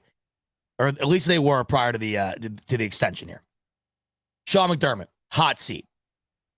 Are they wasting Josh Allen's talent? Why can't they get over the hump? Why is Stefon Diggs having a falling out with the team? Are the Bills the third best team in the AFC East? Are the Bills even a top 5 team anymore? Right? Are the Bills in the conversation for a Super Bowl with the likes of the Bengals and the Chiefs? These are the storylines now, right? These are the storylines. 1 year ago, it was, will you take the Bills or the field? That was the conversation. They have switched dramatically. Welcome to the world of sports, where, I mean, whatever happened yesterday, whatever happened today, it is going to be completely different tomorrow and the next day. That's the world we live in when it comes to sports. That's why we love it, but it's also just a wild ride sometimes. Really is. Right?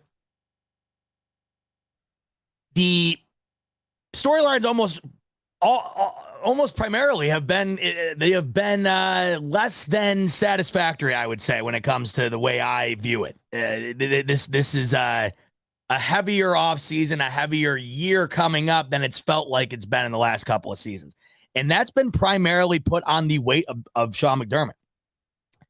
And, he has to go out and deal with this Diggs situation recently. It didn't really look that great on him because he had to backtrack it all.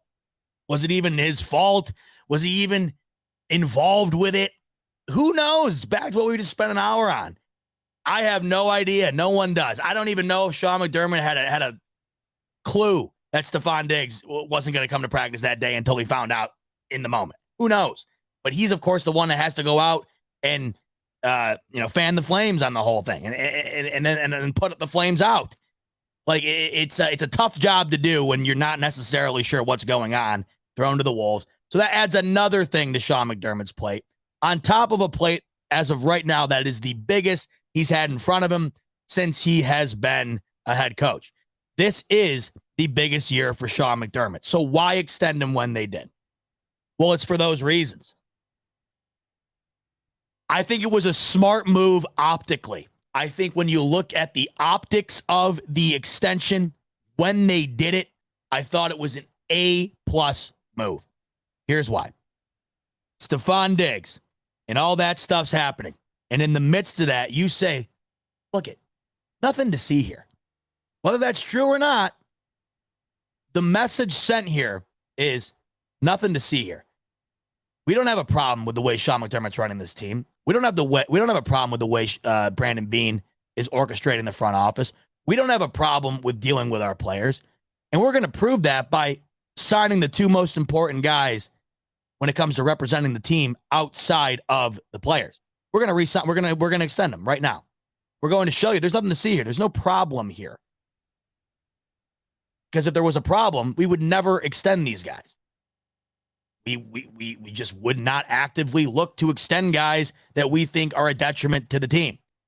The message sent here, these guys are good for the Buffalo Bills. And despite what you are hearing right now, another feather in the cap that represents how untrue a lot of the things you've been hearing recently are. This shows you more evidence here. We have actual tangible evidence here, an extension for Beane and McDermott. This shows you that a lot of the negative things you're hearing right now are just a lot of hearsay. Things are kind of ticking up recently. Diggs is at practice, and you're not hearing about anything bad happening there. Ticking up compared to where he wasn't there. Hot seat for McDermott, whatever. Is is his future in jeopardy? Whatever. Contract extension, ticking up there. The reason you do that when you do, it sends that message. It sends a positive message to the fan base, to the NFL as a whole. Things are good in Buffalo. No need to worry here, right? Another vital reason for the timing, in my opinion, I have no idea if this was a factor or not. If it wasn't, I think that either way, the way I see it, a very smart move going into the season. Let's go back to the plate I was just talking about in front of McDermott and how big that plate is. The stakes are so high for these Bills. It has been Super Bowl or bust ever since Josh Allen has arrived. And when I say arrived, I mean arrived to the stature he's at now, where we have realized he's one of the best quarterbacks in the league, and the Bills have one of the best rosters in the league. It has then evolved to it has been Super Bowl or bust, and that has not been achieved. So, of course, the pressure mounts and mounts every time you fail and get another crack at it. As you run out of time to do it, of course, the pressure mounts. More pressure on McDermott this year, especially after the exit last season and the season prior. You look at 2 straight seasons where you could say the defense had an exceptionally tough time in the playoffs. You could really see that this past season. They got rolled over by Miami, right? And it wasn't even a contest against the Bengals. And then in the year prior, once again, 13 seconds. A lot of those things fall on McDermott, right? So you have that on his plate. The Diggs thing on his plate. The pressure of the Super Bowl on his plate. Josh Allen's window, his time, his prime on his plate. McDermott gets a lot of the blame for Josh Allen's shortcomings because it is seen as, oh, you have Josh Allen, you need to win a Super Bowl. That falls on Sean McDermott. Even though it is incredibly hard, even though the AFC right now might be the best it has ever been in the history of the league, it doesn't matter. Nobody cares. You have Josh Allen, baby. You better get one or you're screwed. I don't care how good the division's going to be this year. I don't care how loaded the AFC is. You got Josh Allen, boom, expectations are set and you better deliver. So there's that.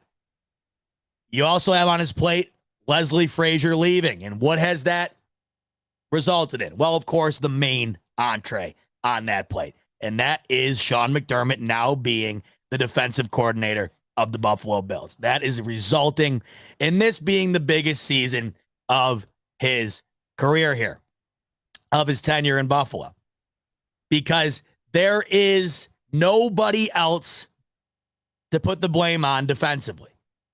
I'm sure Ken Dorsey will continue to be a major scapegoat for this team. He was last year. Anytime there was an offensive flux, it was always Ken Dorsey's fault, right?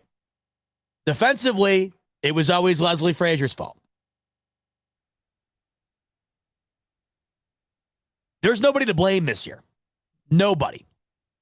So in addition to all those other things I just mentioned, the defensive shortcomings that we have seen in the playoffs, if those happen again, it's McDermott and there's nobody else. That's it. And that goes throughout the entire full season as well. If there's a setback on defense, which I don't anticipate because I think the defense is set up right now. I absolutely love what this defense currently is on paper, but it's on paper, right? There are a variety of factors that could result in potentially a regression. Tremaine Edmonds gone. Can Trey White get back to full form? Is the cornerback 2 situation completely figured out? Can they stay healthy? Because they haven't been able to. You never know what the Cards have in store.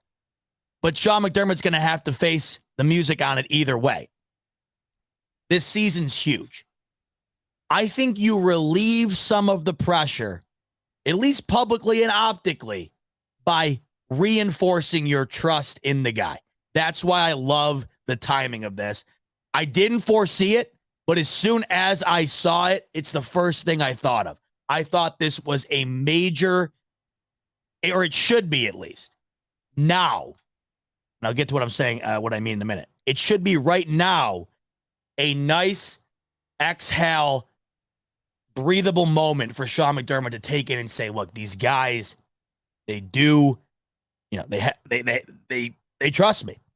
And even though this is my biggest season yet with the most pressure yet, arguably, they're backing what I am and what I've proved and showing that they have the confidence in me to achieve going forward despite the stakes. I love that look. And I think it's a really I think showing your confidence in McDermott is a boost for him going into the year.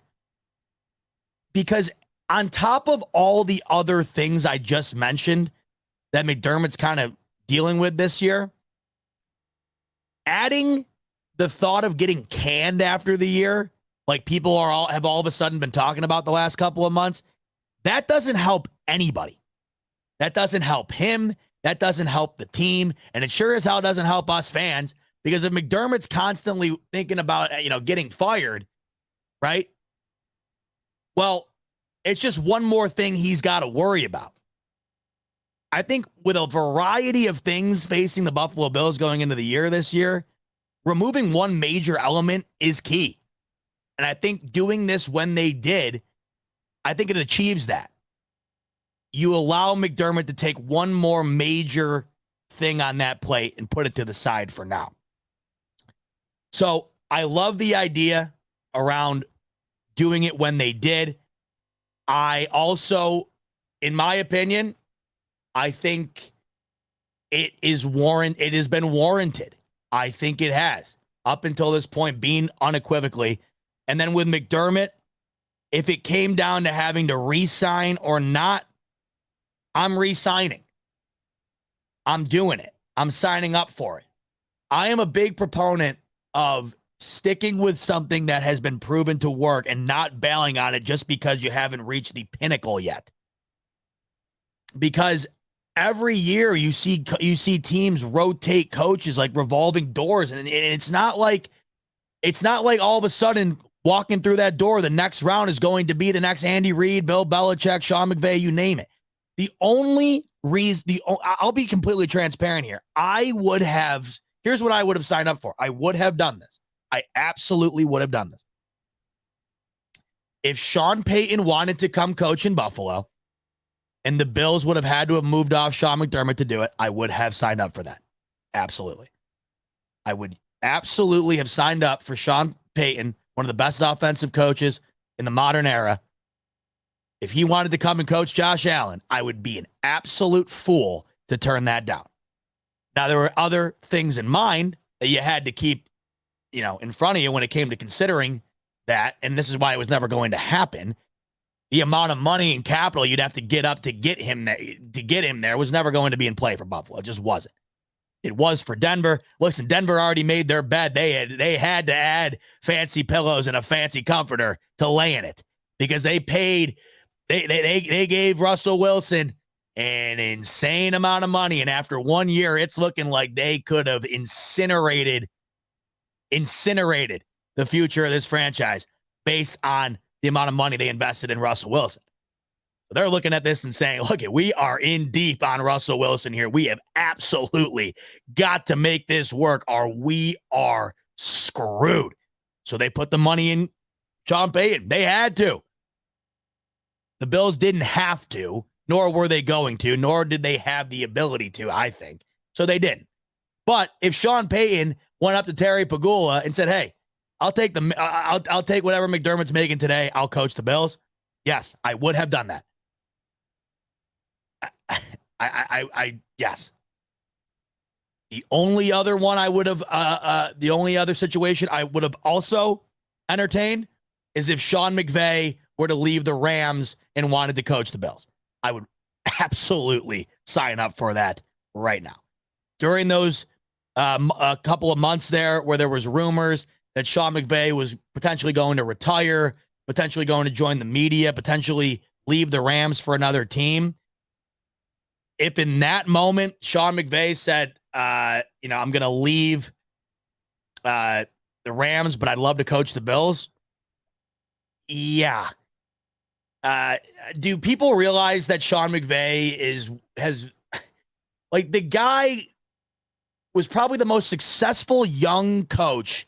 He absolutely altered the game right out of the bat. How many people did he get jobs in this league, head coaching job? Sean McVay, I mean, he's flipped the script, man. He changed the game quickly. And he's also just an awesome character on top of being a great coach. I find it funny as I'm talking about this, by the way. Isn't it weird as hell? The only two guys I would have considered moving off of McDermott for are also named Sean. What? And one of them is also a Sean Mick. So you got Sean McDermott. The only other two guys I would have moved off of him for, Sean Payton, Sean McVay. That is weird. That just hit me. But either way, that's the only two things I would have considered. That's it. And guess what? They weren't considerable. They're not, those aren't happening. So let's talk about, right, what I have in front of me. What I have in front of me is reality, right? So do I want to risk the future of the franchise here with a first-year head coach? Because that's what it would be. You might go out and get the offensive coordinator there from Detroit. I forget his name. He's what the hell is his name? He's like the big new head coaching candidate. Yeah, Ben Johnson. He's the guy everybody loves now. Ben Johnson's going to be a head coach soon. Everybody's been talking about that when it comes to potential new head coaches, coming into potentially their first head coaching position. Do you want that? Could a Ben Johnson or whoever the hell else gets promoted from somewhere, could they be the next great? Yeah, of course. I don't necessarily know if right now, in the middle of what the Bills have done and are still in the middle of, by the way, why am I going to scrap that for taking a gamble on a first-year head coach? Because that, in my opinion, is what it would be. So all these people out there who hate McDermott, what is this? What is your solution? Everybody's always got all these people who hate McDermott or want to move on from something, right? All they ever have is their opinion on the guy they don't like, but they never have a solution. They never have the fix to the problem that has been dominating their headspace. If you have an active solution that is reasonable and, either, well, frankly, you would never make a move. You would never make a move like this unless you thought you were enhancing the team. You're not going to move off of McDermott for an equally good coach. What's the point? Why would I make a linear move? The only time you want to make a move at that big of a spot, right, at quarterback, at GM, at head coach, you're doing it to improve the team. You're not doing it to move laterally. So at this moment in time, what were you doing to improve the team at the head coaching position by moving off of McDermott? You're not. And until an opportunity arises where you are confident as the front office of these Bills that it is time to move off of McDermott because he's a hindrance. He is holding this team back. And there is somebody out there that we currently have full faith in that propels them forward. Until that happens, how are you not back in McDermott? Because McDermott's been along for the whole ride here. And let's face it, the ride, we have not gotten off of it yet with the ultimate prize. We have not gotten off of it yet with everything that we've wanted. But we have been on this ride with a lot of oohs and ahs, a lot of cool flips and corkscrews, you name it. The ride's been fun, man, under McDermott. It has been fun. It's also been incredibly gut-wrenching and sad and sickening at times. But once again, welcome to being a sports fan. Right? I understand people's discontent with some things that have happened with McDermott. You're going to have that with everybody. Shit. 2 years after Tom Brady leaves the Patriots and everybody in Boston wants Bill Belichick fired. Everybody. Because they're in a complete rebuild. Like, it doesn't matter who you are. It doesn't matter if you're Bill Belichick. It doesn't matter if you're Andy Reid and you get to the Super Bowl with the Eagles and you get canned. I mean, think about it. Imagine canning Andy Reid right now. You couldn't fathom it. Imagine canning Bill Belichick a couple of seasons ago. You couldn't dream it, right? This happens everywhere. Things have been good under McDermott. They, of course, can always be better. But how are you going to make them better? Right now, I don't think that there is a move for these Bills to make them significantly better at that head coaching spot. And if and when that opportunity arises, I'm not going to argue against it. Why would I want to go against pursuing further success for this team? Of course, I would never do anything.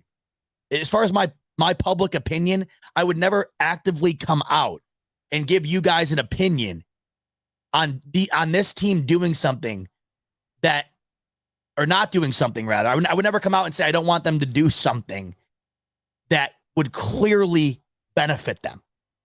Right?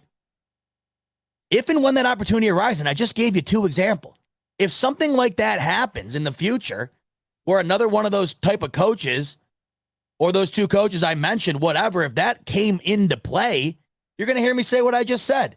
Yeah, I have my nuances, or I have my my kind of different avenues that I look at when it comes to this particular situation. Those were my 2 different avenues. If those 2 guys who have been 2 of the best coaches in the last decade wanted to come coach the Bills, how could you not want that for this team, especially 2 offensive-minded guys? How could you not want that? That's the other thing that McDermott gets bagged on a lot here, is the fact that he's not an offensive coach. Yes, that is his biggest hindrance, 100%. That is the biggest public issue facing Sean McDermott, right? He's not an offensive coach, and you have Josh Allen. So, unfortunately with that, if Dorsey is continuously getting better and better, right, over the next couple of seasons, and all of a sudden he becomes the next Brian Dable, he'll move on to become a head coach, or he'll get a new job. That's what happens when you have a defensive head coach. The door revolves like crazy at the offensive coordinator position if the offense is having extreme success, right? That's why Brian Dable, of course, left.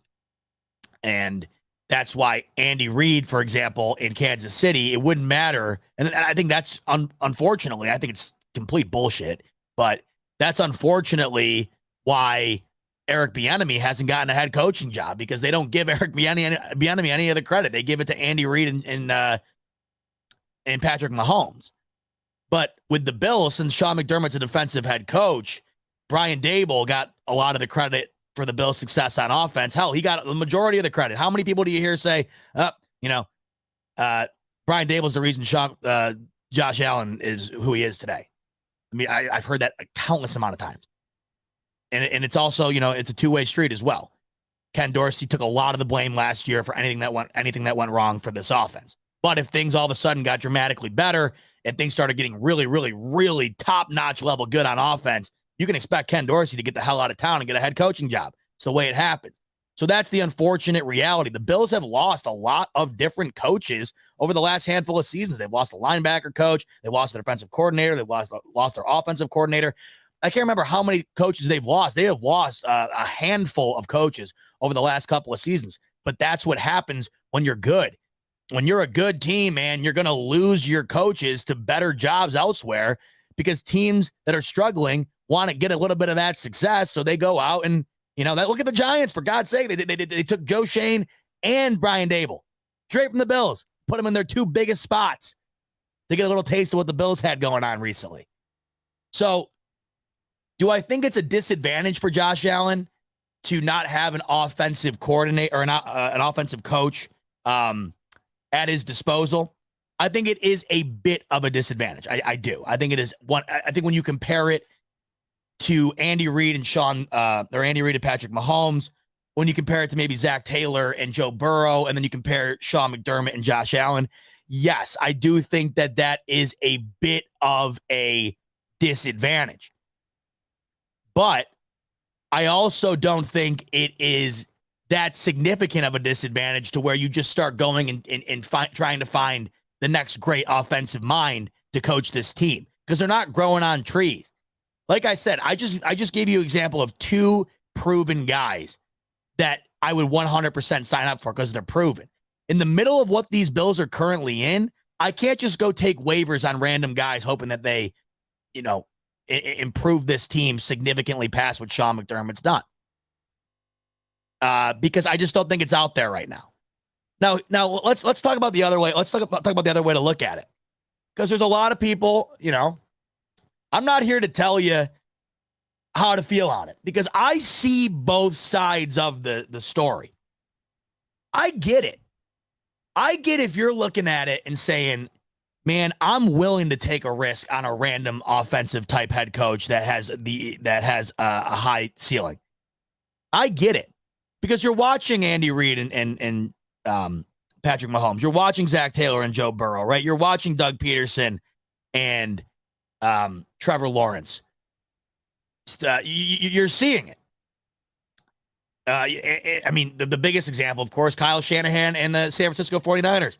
They don't even have a quarterback, and that offense is still out of this world. So I get it. You see all that. I see it, dude. Believe me. Believe me. If Kyle Shanahan and Andy Reid, out of nowhere woke up tomorrow morning and had an epiphany and said, damn, I want to coach the Buffalo Bills. Yeah, I'm not going to get in the way of it. You're not going to tune into the smoke break and hear me saying, man, how do you get rid of Sean McDermott for Andy Reid? How do you get rid of Sean McDermott for Kyle Shanahan? I'm not going to say that. Where's the Kyle Shanahan? Where's the Andy Reid right now? It's not there. It's not there. But I get it. It has to be found. It has to be discovered.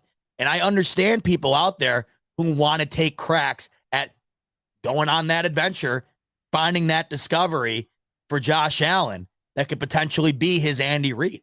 I do get that. I get people who put a lot of blame on Sean McDermott for the way things have ended the last couple of seasons. I get that. Right? 100% understand. So let's talk about an example right now of going into this year. And I'll tell you, I reserve my right to think differently about how I view this whole thing as well at the end of next season. I'm talking about what I know right now. And I'm on record saying this already. My opinion on this whole situation could change dramatically depending on how next season goes. If the defense is an absolute utter disaster, if it's a collapse this year, if it's just an absolutely horrendous no-show again in the playoffs, yeah, my tone is going to be a lot different. Absolutely. I am not going to sit around and defend everybody here if it's 3 straight years of, if we're seeing some sort of decline, right? 4 straight years, I guess you could argue, where you go from the AFC Championship to a heartbreak divisional loss to an absolute drumming in the division. If we get another step down, if we're looking at the stock here, if the stock graph of the playoffs for the Bills starts here at the AFC Championship, it has, I wouldn't say dramatically, but gradually gone down every year. It's taken one step down.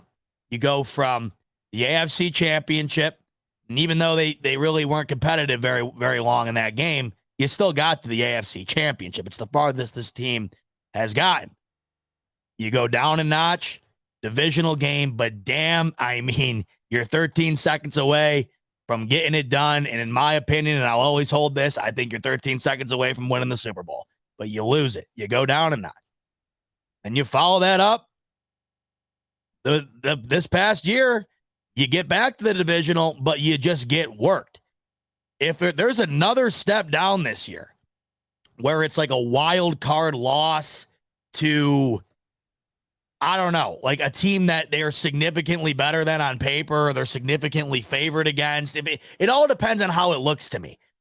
I've said this before. If the Bills go out into the playoffs next year and it's another loss like the Chiefs, like it just happens. I'm not going to demand Sean McDermott get fired because they lost an all-time classic game again. However, if they go out and say they run into trying to think of an example of a team that I think could be like a fringe wild card team in the AFC. It's so tough to think about because every team's good. I don't know. And it doesn't really matter. Fill in the blank. Just say in the wild card game, they get just destroyed. Or say they don't make the playoffs. God forbid. I don't even want to remember that I just said that out loud. But if any of these things happen, yeah, there's going to be a dramatic change in the way I think. And this is what you have to consider when you're thinking about these contract extensions. The reason I do like it right now is because I think it is a positive PR move. I think optically it looks really good for the current state of these Bills. I think it gives a lot more confidence instilling into Sean McDermott. You give him the vote of confidence saying, we understand what's on your plate right now. We understand what you guys have gone through the last couple of years. Just know we got you here. And, you are in our good graces, to say the least, going into this season. I think that looks good. And then, of course, with the Stefon Diggs BS that's happening right now in the way that things ended last season and stuff, I think right now the Bills needed a positive, upward trending move. I think that this was it. However, this is just what it is what it is. And like currently, that's all it's good for. These extensions, they're depending on what the contract looks like, they're essentially good for what I was just talking about, like really instilling confidence into the team and into the coach and putting out good optics and showing you there's nothing to see here. Things are good in Buffalo. We got a great regime here. So, of course, we're going to extend them. That's what these things are good for. But as far as like them locking in McDermott for being the head coach of this team till 2027, as far as this contract extension locking in Brandon Beane being the GM through 2027, if something insane out of left field, who the hell knows, don't even want to consider it, happens, whatever. That's not the case. And there's a couple of examples right here that have just recently happened that show you exactly that. The most recent is last year. People, it is hilarious to think that this happened, but it did happen, and it's the exact situation the Bills are currently doing right now with Sean McDermott and Brandon Beane. The Arizona Cardinals gave Cliff Kingsbury an extension going into the 2022 season. They also gave GM Steve Keim an extension.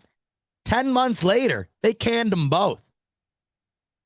They did exactly what the Bills just did. They extended the GM. They extended the head coach.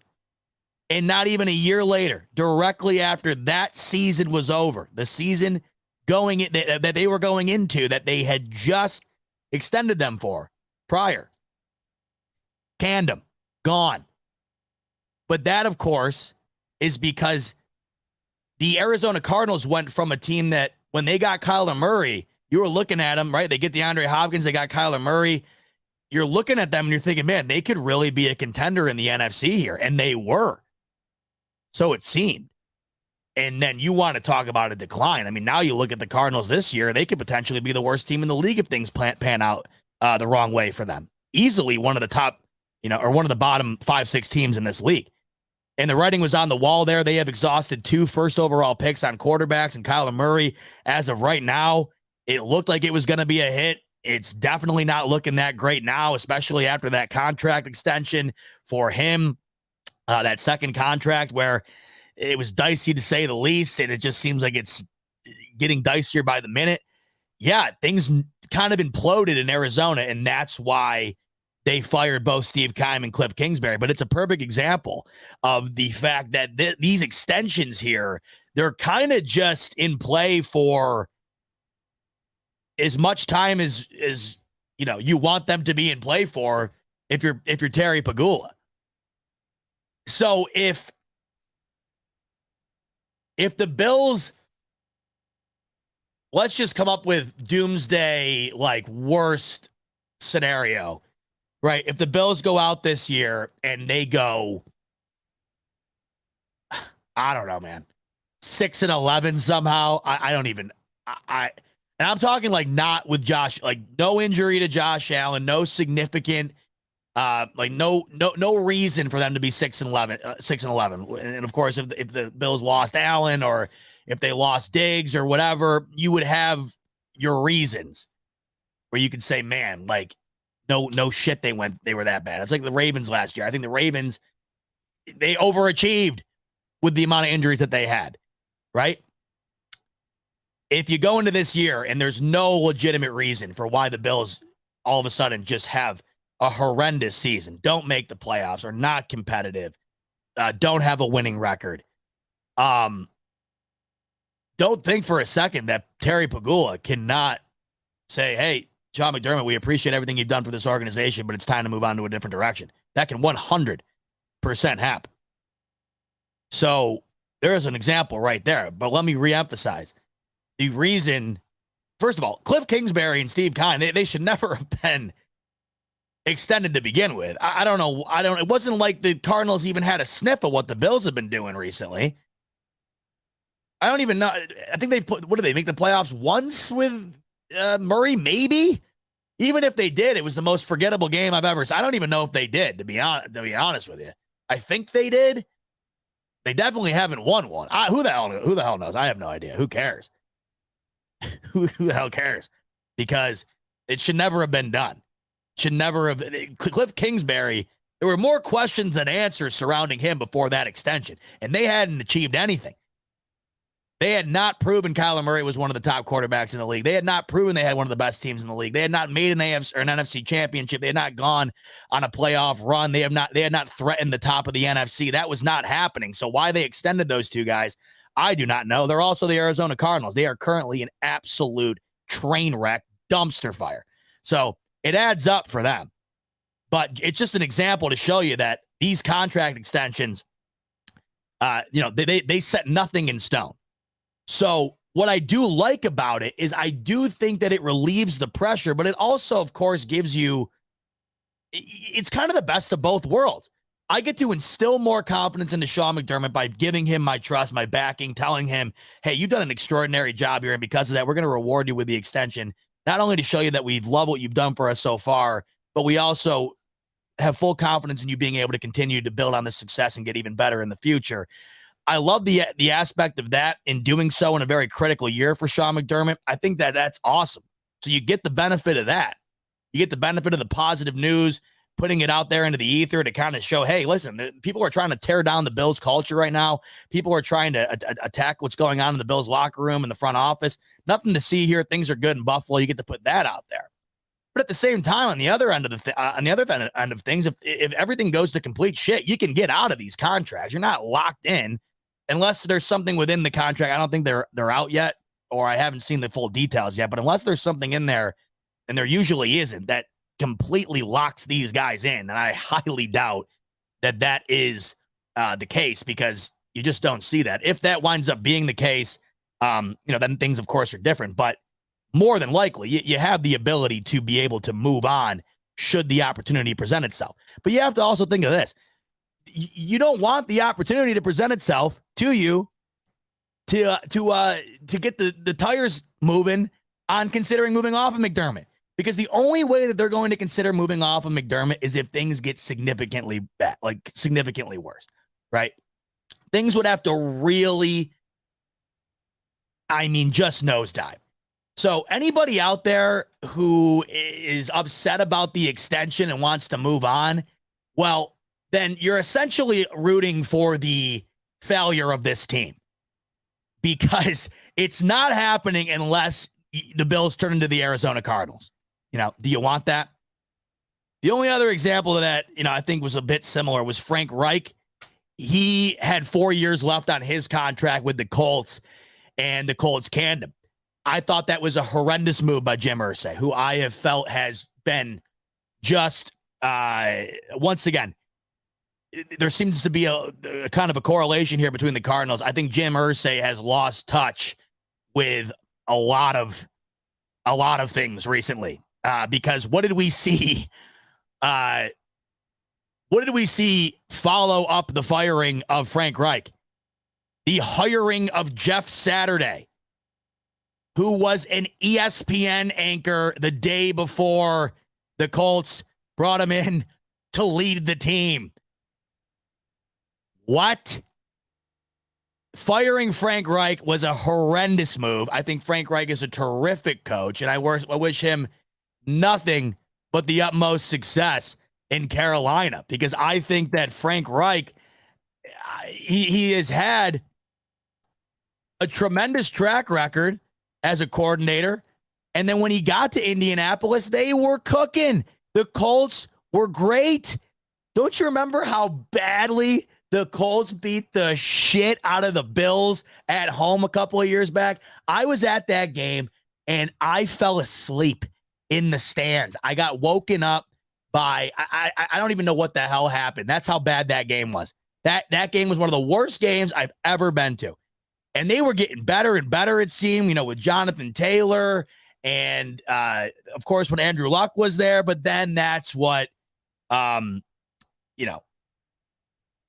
Andrew Luck thing, it was well before Jonathan Taylor. But that, of course, was the ascendance of the Colts once again into being great.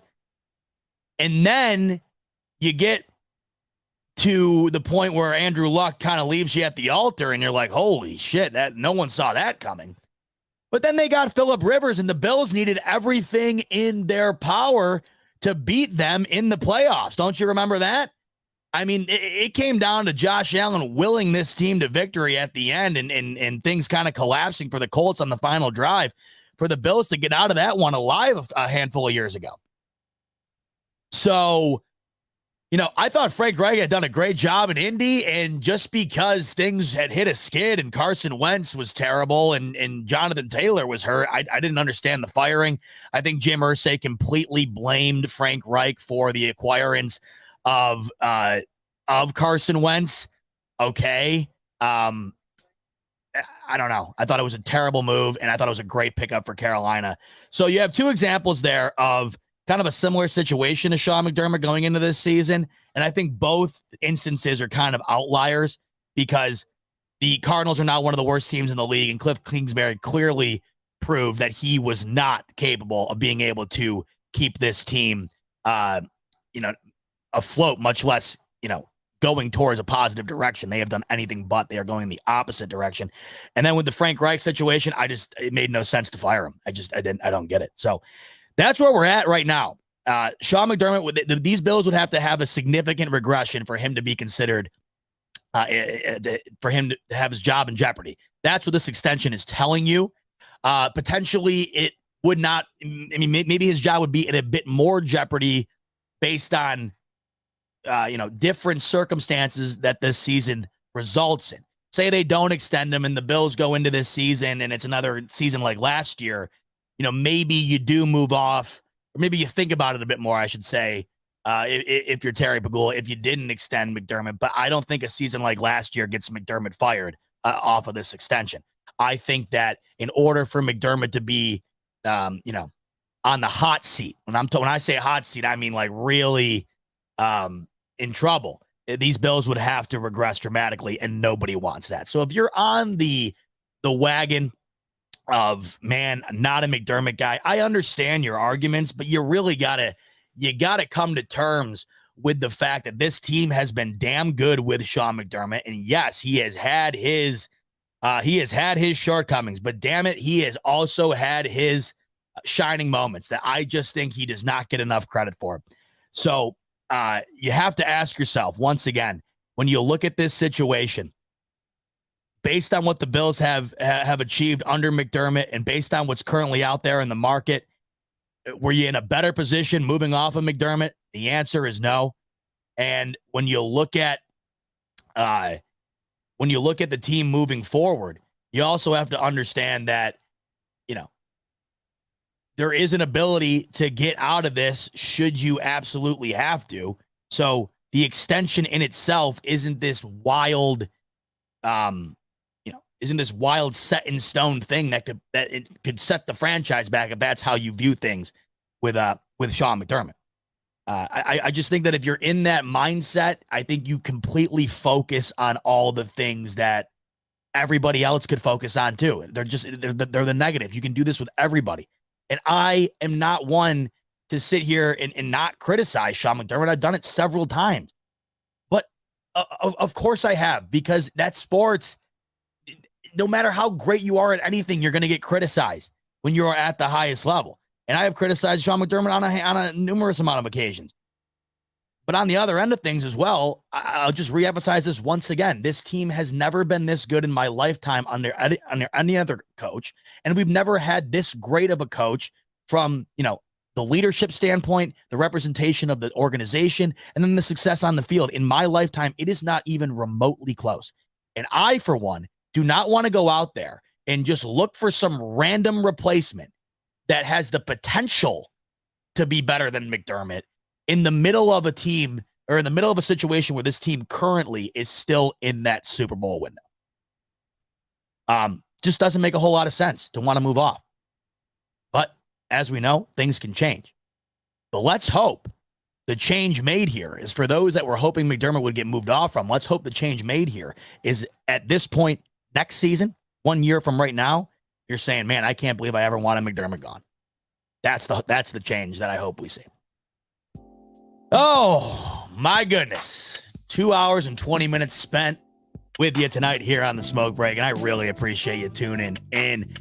Got a lot off my chest tonight about the Stefon Diggs situation, and I'm glad I did, because I love coming on here with you guys and just kind of letting the bullshit meter hit its peak and get that off of my mind, because I haven't really been able to go nuts about it yet, because I haven't been on here with you, and it felt good, because it just feels like the last 2 weeks it has been an absolute media blitzkrieg on the Buffalo Bills, trying to tear them down, and I just don't see it. So do not buy into it, and hopefully Hopkins and Dalvin Cook sign somewhere soon, so this can not be the top headline of every single NFL site, because it doesn't deserve to be.